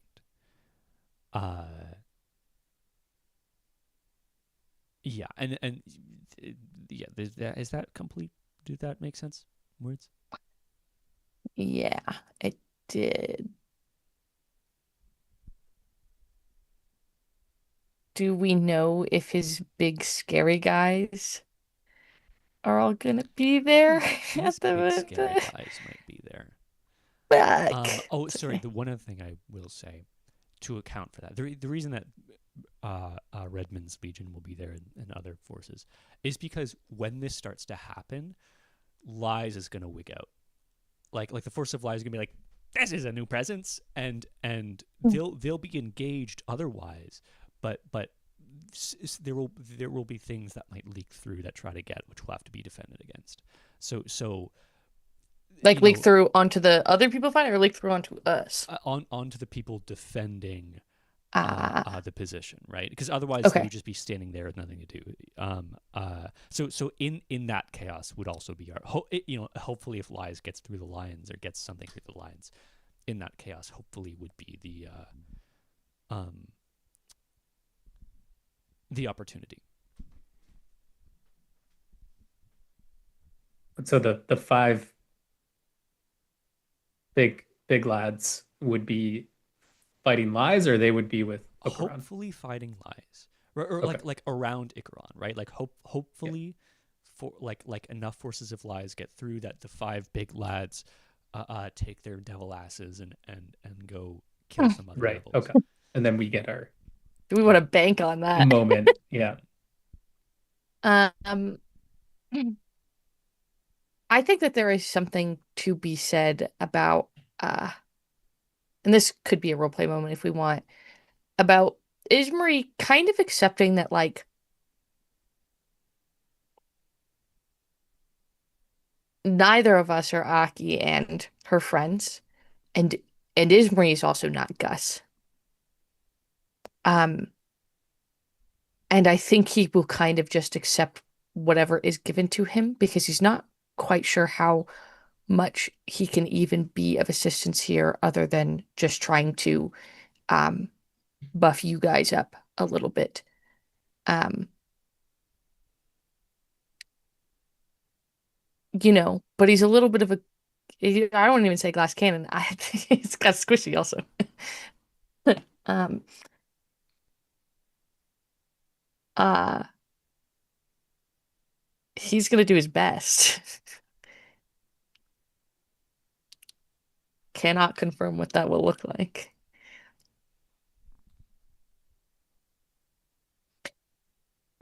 There is um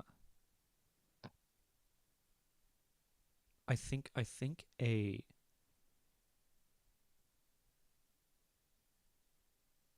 I'll make do I? What are you have doing?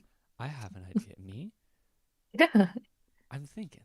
you're being I'm processing. suspicious. I'm always being Stop. suspicious. Um this is my job to be suspicious. Uh because there's an idea that we almost touched on that no, yeah, I think it'd be better to leave it later. Okay, never mind. Um so we'll presume that happens over a series of conversations as information comes out. More or less the plan will be a vulnerable spot will be open. Aki, Gus, Ismarie, and Aki's friends will try to hit it. Um, But in but I think there is kind of maybe the vibe that Gus against the priest needs to killing blow that shit. Yeah, yeah, He's got to uh, be the guy. yeah. Um, Also in those couple of days, it becomes really the loudest thing anyone's talking about is Redmond and Nicodemus as these like new devotees, and Redmond has this fucked up mark on his face. He like got like there's just like no one can explain he died or something by those knights, and now he's committed to the general in a way that no one has been before, or like um uh so there's also that undertone of like the increased fanaticism. um are there any conversations that anyone wants to have, particularly like cross the two sides of the party? Like, does anyone talk to, and this is not like a need or even a want, but just like due diligence? Anyone talk to like, uh, Andy? Go ahead. I don't uh think I would talk, but I was wondering if I could see the possibility of maybe summoning something of the general. Mm, I think especially I feel like Redmond probably would have argued the fact to send those things out to fight completely all of them, and in his way he tried to summon something, mm. not knowing obviously. Um, And it's okay if it's a no, don't well, worry. well, so like summoning, is a part of higher power, but also it's to like a single task, right?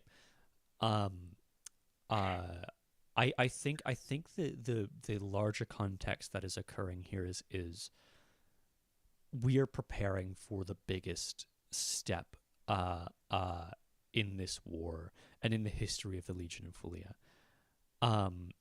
We're actively pulling forces away from fighting so that we could do this blessing and take upon this larger endeavor. So like Redmond has the ability to summon something, but again for a single task, which might just be Protect Okarun until one of those might get be back. yeah, like when the ritual begins, summon it. When he sees danger, but like the like I guess you could summon something before, but I think it's like I think even in the possibility of Redmond summoning it before, it would either dissipate before it was useful yeah or be weaker by the time it needs to be useful. I think because it's his first time, yeah I think he getting doesn't trigger happy. realize this. Okay, yeah, I see. And he just kind of wants to have a night Yeah. like that. Yeah, Obviously, it probably won't be that at all. I was thinking of preparing, like giving you the resource of being able to summon when the time comes. But that also makes sense of Redmond getting trigger happy, Yeah. summoning something, which would be like a like lowly, like weak, relatively to the knight's warrior from Ilcades, the hell slash heaven of the general. But still something that's stronger than Redmond. But yeah, I think like it would likely dissipate before even being used because Yeah. there's limits to yeah. Yeah, and I think that's a mistake that Redmond will maybe suffer or learn from. Mm-hmm. Yeah. But yeah, any conversations between sides?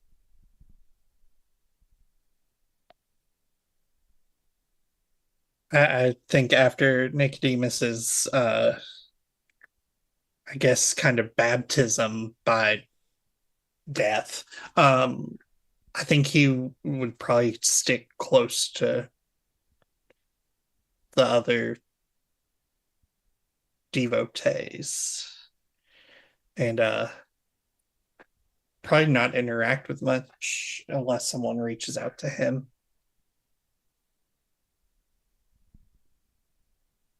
I think Redmond dropped them from his mind to a Yeah. degree. I also They're think- not important. Yeah, as far as Redmond and Nicodemus crossing that line, like the moment that you get stabbed in the face and become a more devoted servant of the general, Gus, who that Yeah. guy?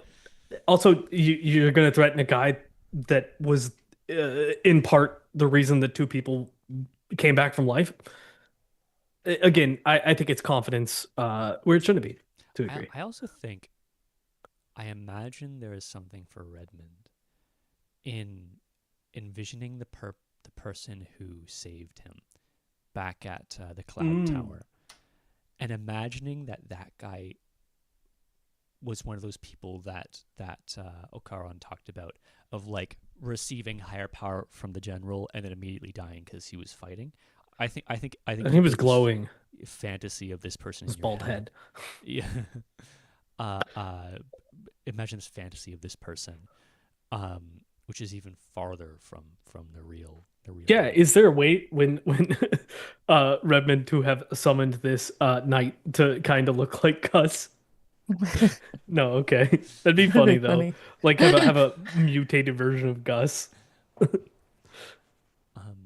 April, Yeah, sorry, go ahead, Jesse.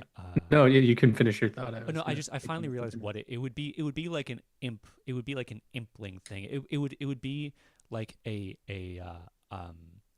so like 3 to 4 feet tall, with both like the devil bat wings and also like angel wings, and it would probably have like a little like weapon, maybe like a little like piece of armor. It would be like because it's a creature of the general, so you would have that reverence for it. And it would be kind of like have a calm but ready to be vicious attitude, like 0 to 60 really fast.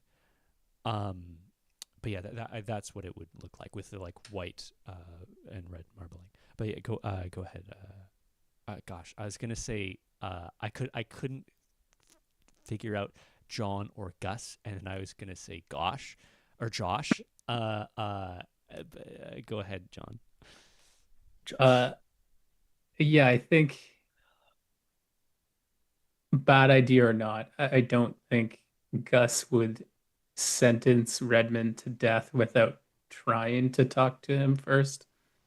So he probably would sneak off and try to have a conversation with him where, like, Izzy or Aki couldn't stop him from doing that. Uh, for John, do you want me to give Andy and the audience the context of the message I sent you? Sure. Yeah, that's Um, fine. I asked John how similar he thinks Gus is to Ned Stark. And Ned Stark is a character who God basically damn it. like God like damn it. refuses to be dishonorable and gets himself killed. So to know like where we are at between characters and what the intentions are and what the stakes are and what everyone is capable of going into this scene. But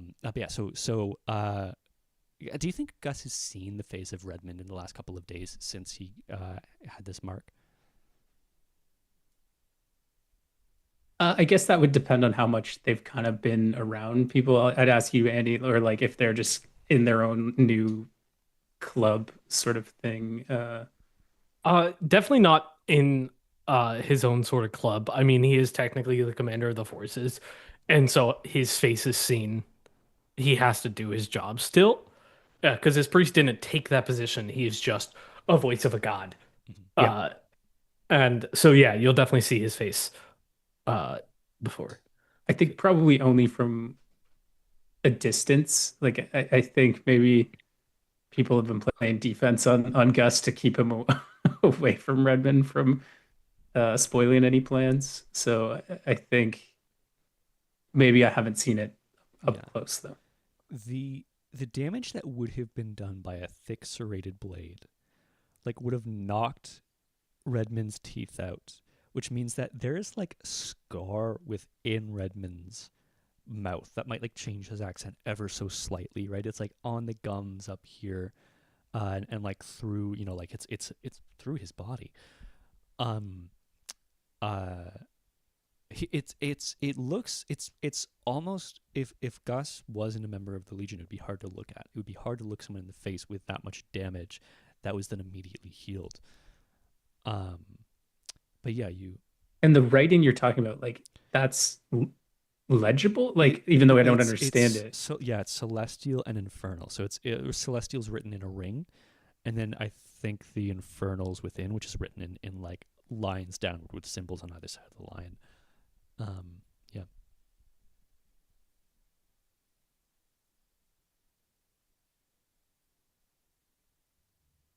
Redmond, do you have a minute? How far from this point of convergence is this conversation? Is it the same day? So I would like to think, uh, like it's been a couple of days since the temple and since you got the mark in your face, and it's yes, you're at the point outside of Chrysium where it will happen, but you're waiting another couple of days for like the next offensive and the rest of the legions that will get here to get here. So it's kind of like settled down, quiet before the storm. Uh, Gus, yes. And he'll send away, whoever he was talking to and like have Nicodemus at a certain distance, obviously. But it's probably like proper for like the commander to put his bodyguards at a certain distance when they're talking to Nicodemus is always on the edge. oh yeah, always there. Edging. What? Um what do you need? I think I just nod to Nicodemus as well, like as a greeting. What what happened, mate? What Are you Test all of right? faith. I am fine. A test of faith. Faith. What do you mean? We fight, then we die. I have died once, and I will die for the general again.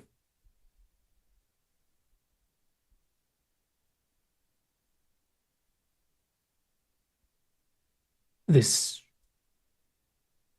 plan. This war.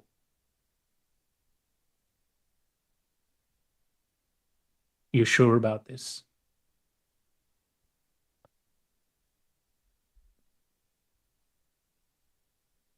It is not my decision, Gus.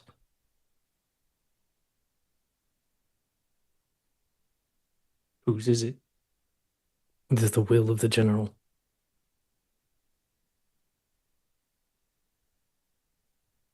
Right.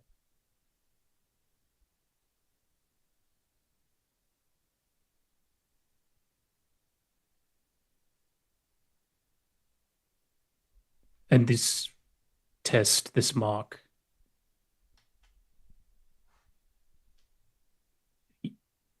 you meant to lead these forces?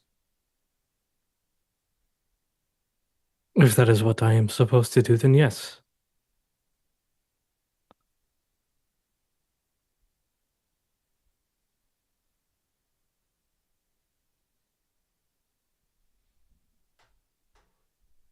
And what Okuran said about the people here, the collateral damage? This is war, Gus.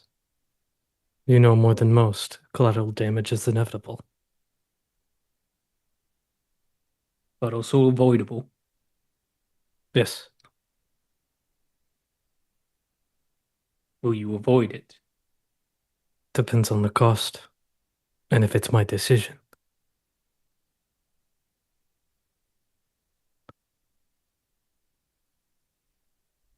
Avoiding 100 deaths is sometimes not worth saving thousands.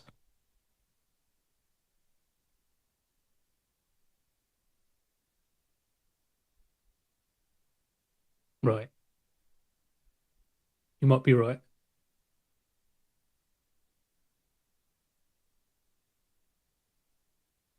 Are you scared?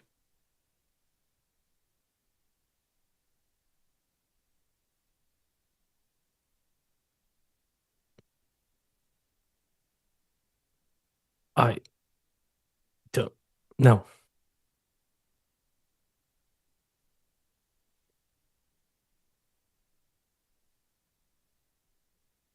You don't know or no? No. Does not matter what I feel. Just a question to you, Andy, out of table or sort of out of character. What's going on with the eyes of Redmond right now? Like, is he very like he's clearly believing, clearly bought in, or does he feel like there's any hesitance to anything he's saying? It kind of looks like waves in a way of like determined tops and then like low bottoms. And I think you probably see a bit of ripples when he is thinking about, answering if he's scared. And then when he starts to answer, obviously with what he doesn't want to, like, shouldn't say, and then determination sets in. And it almost doesn't really look like Redmond's eyes or what you think you remember of them. And he also may be taller, maybe shorter. You don't know. He just feels different. Carries himself in a different way. He's not leaning on his confidence anymore. That's for damn sure. I'll also throw this in. I was, creating a category of higher power is a intensive sort of thought process. So I'm not going to do one for the general. We're not going to get deep into the abilities. However, I did figure out the trait, which is that one of your combat skills, the dice would ascend.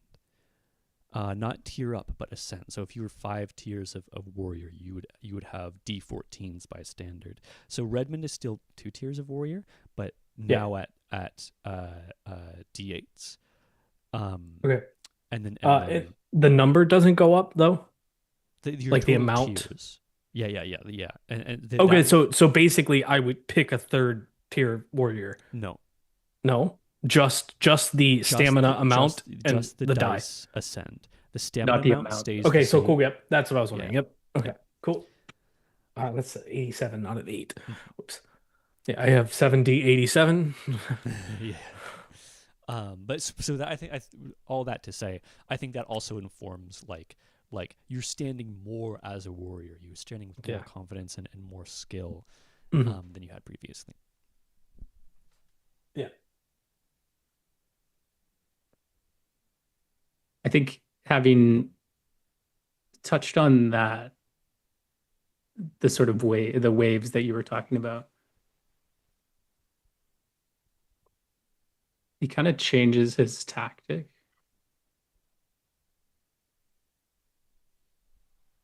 Do you ever think about your family, Redmond? Every day.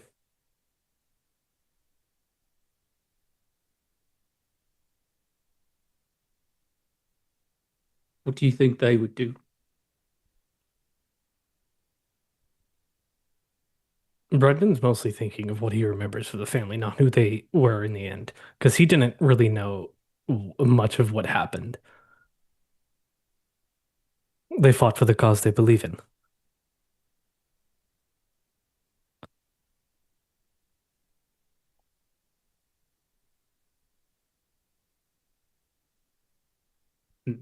They died?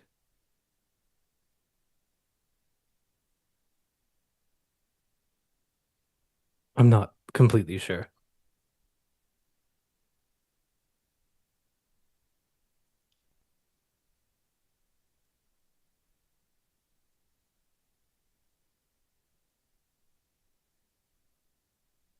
Whatever path you choose here,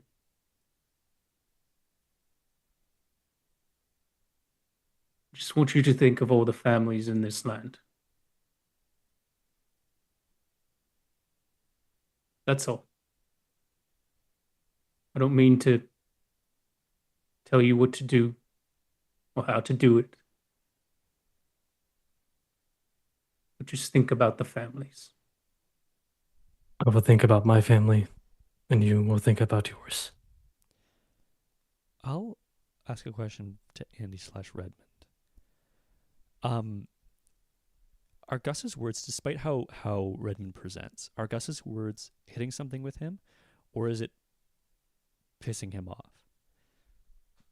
I think it's hitting the wrong notes entirely. I think it's strengthening his resolve. You're doing this for the families. Mhm. So it's not. I was just wondering if it's like, if there's a direction in which Redmond starts to see a little bit of traitorousness in Gus, but I don't think that's presented itself yet. I don't think I that think- feeling emerges. Gus has done a very good job of not pissing Redmond off yet. Yeah. And I think John is intentionally doing that. Well, and I'll just say out of character, I think all his goal here was to see where Redmond is at. It wasn't necessarily to come in and change his mind. Yeah, if Redmond was intuitive at all, it would be a Yeah. different story. But he's just smart. That's it. And Gus isn't very intuitive either. So it's just two people who do not understand each other and probably Rock in a hard never place. never will. Oh no, definitely not.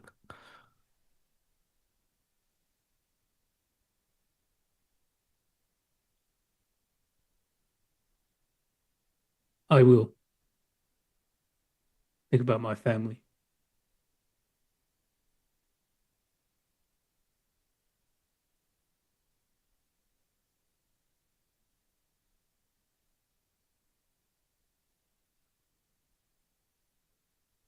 Whatever's going to happen, it feels like you're not going to be the same after it. I understand it now, Gus. We are not the heroes. We're the front lines, the soldiers, the ones that hold the lines for the heroes. I will do what I must, and that is final.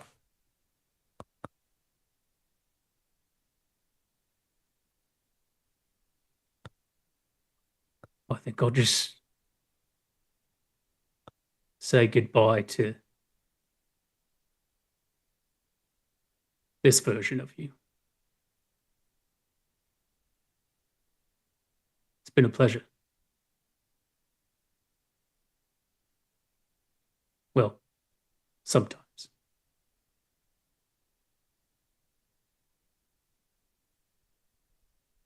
I think Redmond's just staring at you, and you probably see, I would assume, the last glimmer of uncertainty in his eyes.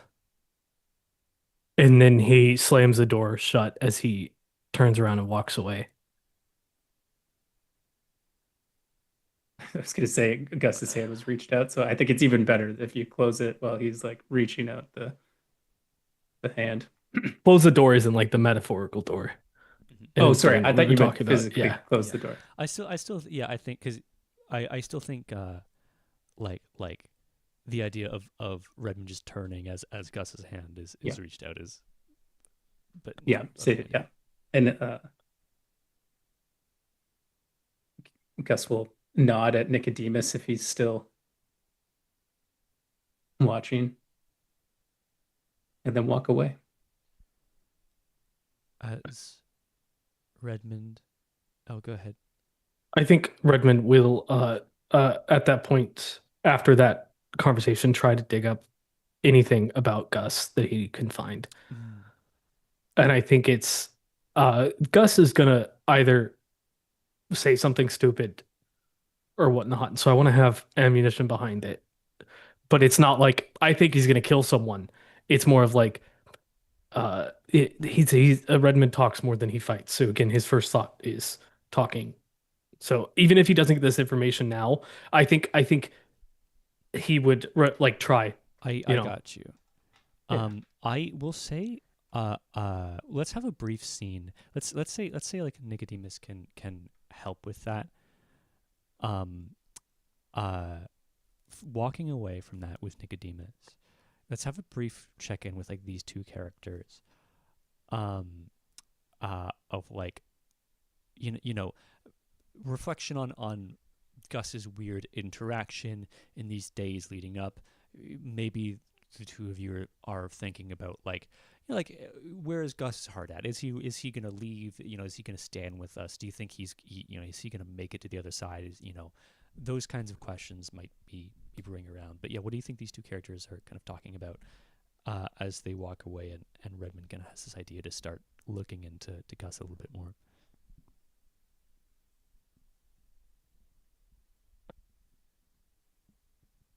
Do you think he's going to cause us problems? I think he thinks he's a hero.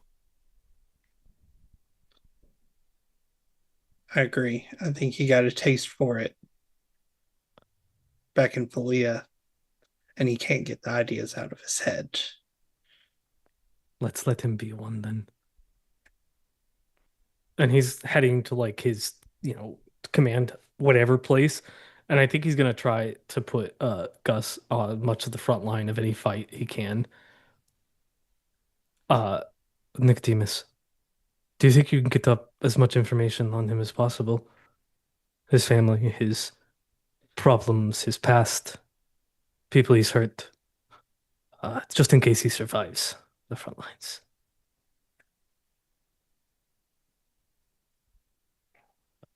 As you ordered, but can I ask why?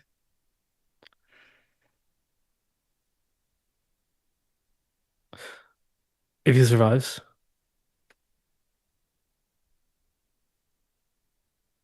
the only way I can defeat him is by talking and distracting him until we can execute him.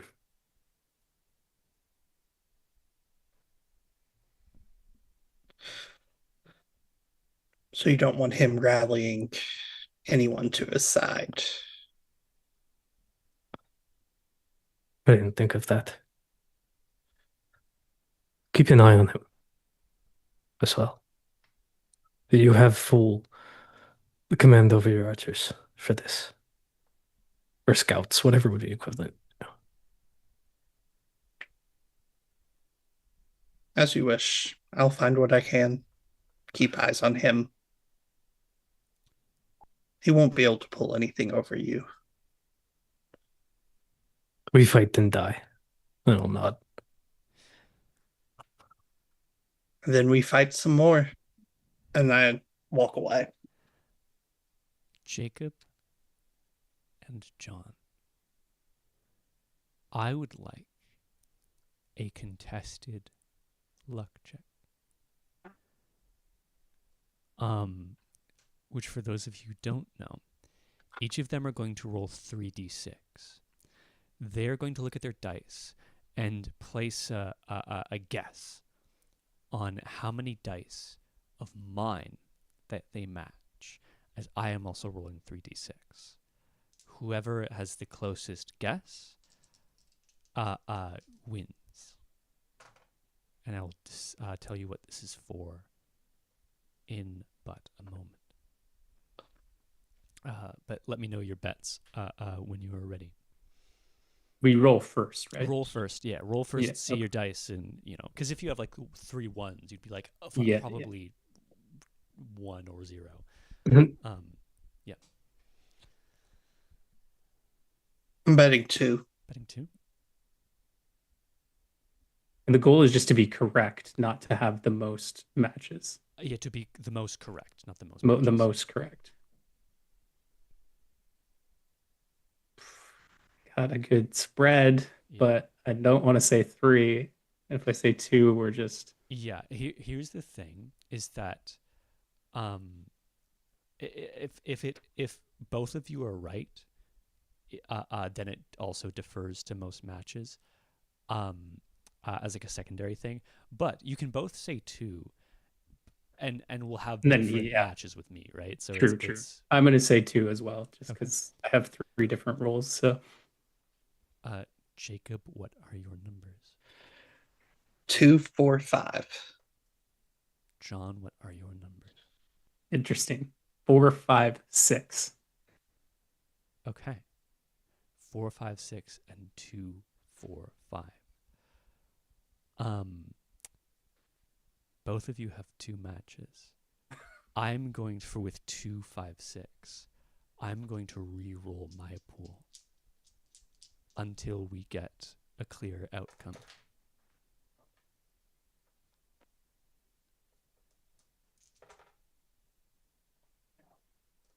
5, 6, 6. Who does that favor, John? Me. Mm-hmm. Okay, wonderful. Nicodemus will not overhear any conversations that Gus has with Ismarie, Aki, or the Usimic Knight Roniker. But Redmond can send word and get some information about who Gus is as a person from Philia. But Nicodemus keeps an eye, does not hear anything. Tucker, you had a question? In the same vein, I hadn't said anything yet because I just wanted to I was like, we'll just let things play out. I don't want to interrupt. But I've been thinking since before when you asked kind of if there was any conversations that take place back and forth, right? I was going to say a little bit to characterize that Ismarie it was always somebody who was very quiet. If he wasn't sort of making snide remarks at Redmond, he very much kind of kept to himself. And I think that stays about the same here. Um, and that he doesn't really want anybody like catching in that something is off with him or something is different with him. And if he feels occasionally that he can get away with a slightly snide remark towards Redmond, he will make it to kind of uphold this idea of normality. However, I also think when I had Ismarie say, I would like to know like what it is he's chosen for. And you already said, it could be just so much as him being there when it happens. Um, I do think it has Ismarie poking around, not in a way where he's asking about things or you know what I mean. But I gave Ismarie a bit of slip for a reason, um, and enough slip so that he might linger around in places quietly and potentially unseen. Um, I just think he's just generally listening, and is particularly interested in, Redmond and Nicodemus, of course. Nothing could occur from that. I'm just sort of letting you know where his mind sort of is and what he's kind of up to in this time following. If he's poking around, in a way that perhaps he shouldn't be, I think it's maybe fair to do also a luck check with Redmond and Ismarie, because it's absolutely would not be well, I'll ask Andy, how Ismarie still is every once in a while slipping in a comment or saying something, or you hear someone said that he said something about Redmond. But he is still, to be clear, he is still doing whatever job he's supposed to be doing. If he's told to do something, he's going to do it. He is being cooperative. Yeah. Just sort of his regular kind of quiet, sarcastic self. Yeah. Even if Ismarie was poking around, would Redmond still overlook him, or is he tuned in and wise enough right now to be seeing threats? As Nicodemus reported that Ismarie and Gus are around each other a lot. Sure, not hearing anything, just being around each other. Then yeah. Okay. Yeah, in that case, yeah. So we'll do this luck check, and then it'll be up to, or this contested luck, and then it'll be up to how dirty little Redmond plays it. But yeah, so Tucker, roll 3d6, place a guess on how many matches you will get. Whoever gets closest to their guess will win.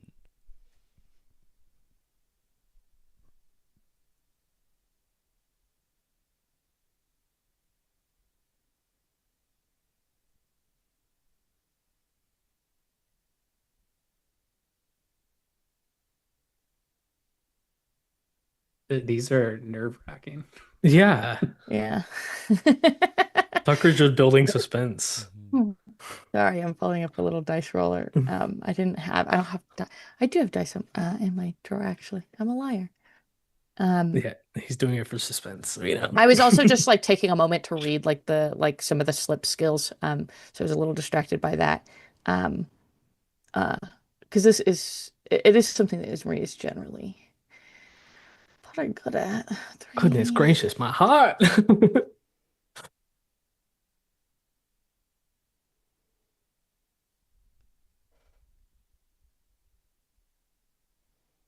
I'm nervous. Okay. You got your dice. What are your guesses?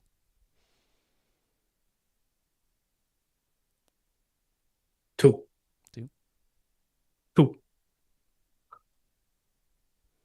So it's whoever guesses correct, and then if we bet the same amount, we get the same amount. Then it goes to who is the most like lined up, like who has the most like, or sorry. Yeah. So if you were to if you guess one, and Andy guesses two, and you're right and Andy's right, because Andy guessed that he would get more, he would win. But in most cases, that's not what will happen. In most cases, it's either a tie or someone is, or not tie. It's in most cases someone's off. But yeah, the much more important thing and more common thing to think about is just how many you will get right.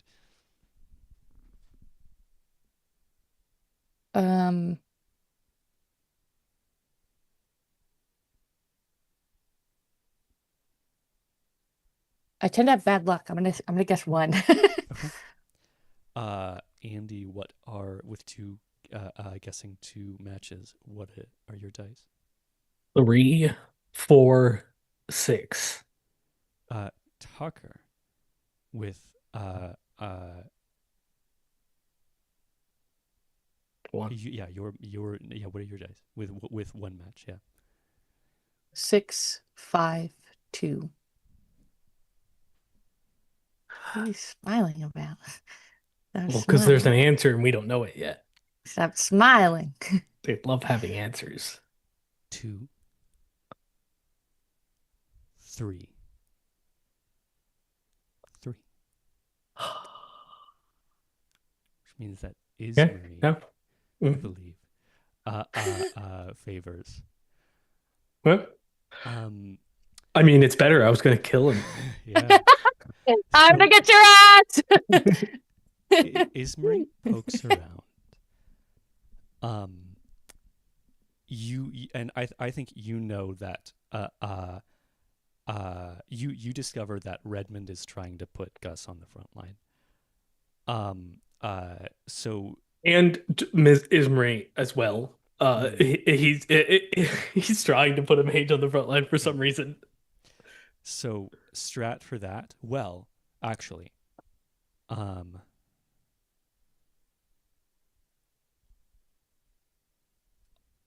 I will. There is a solution here that I will tell no one.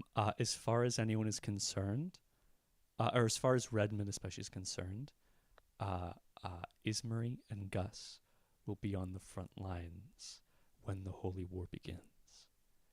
Yeah. But there may be something else brewing. do And you mean? I'll message What do you mean? just Tucker and Gus after the game.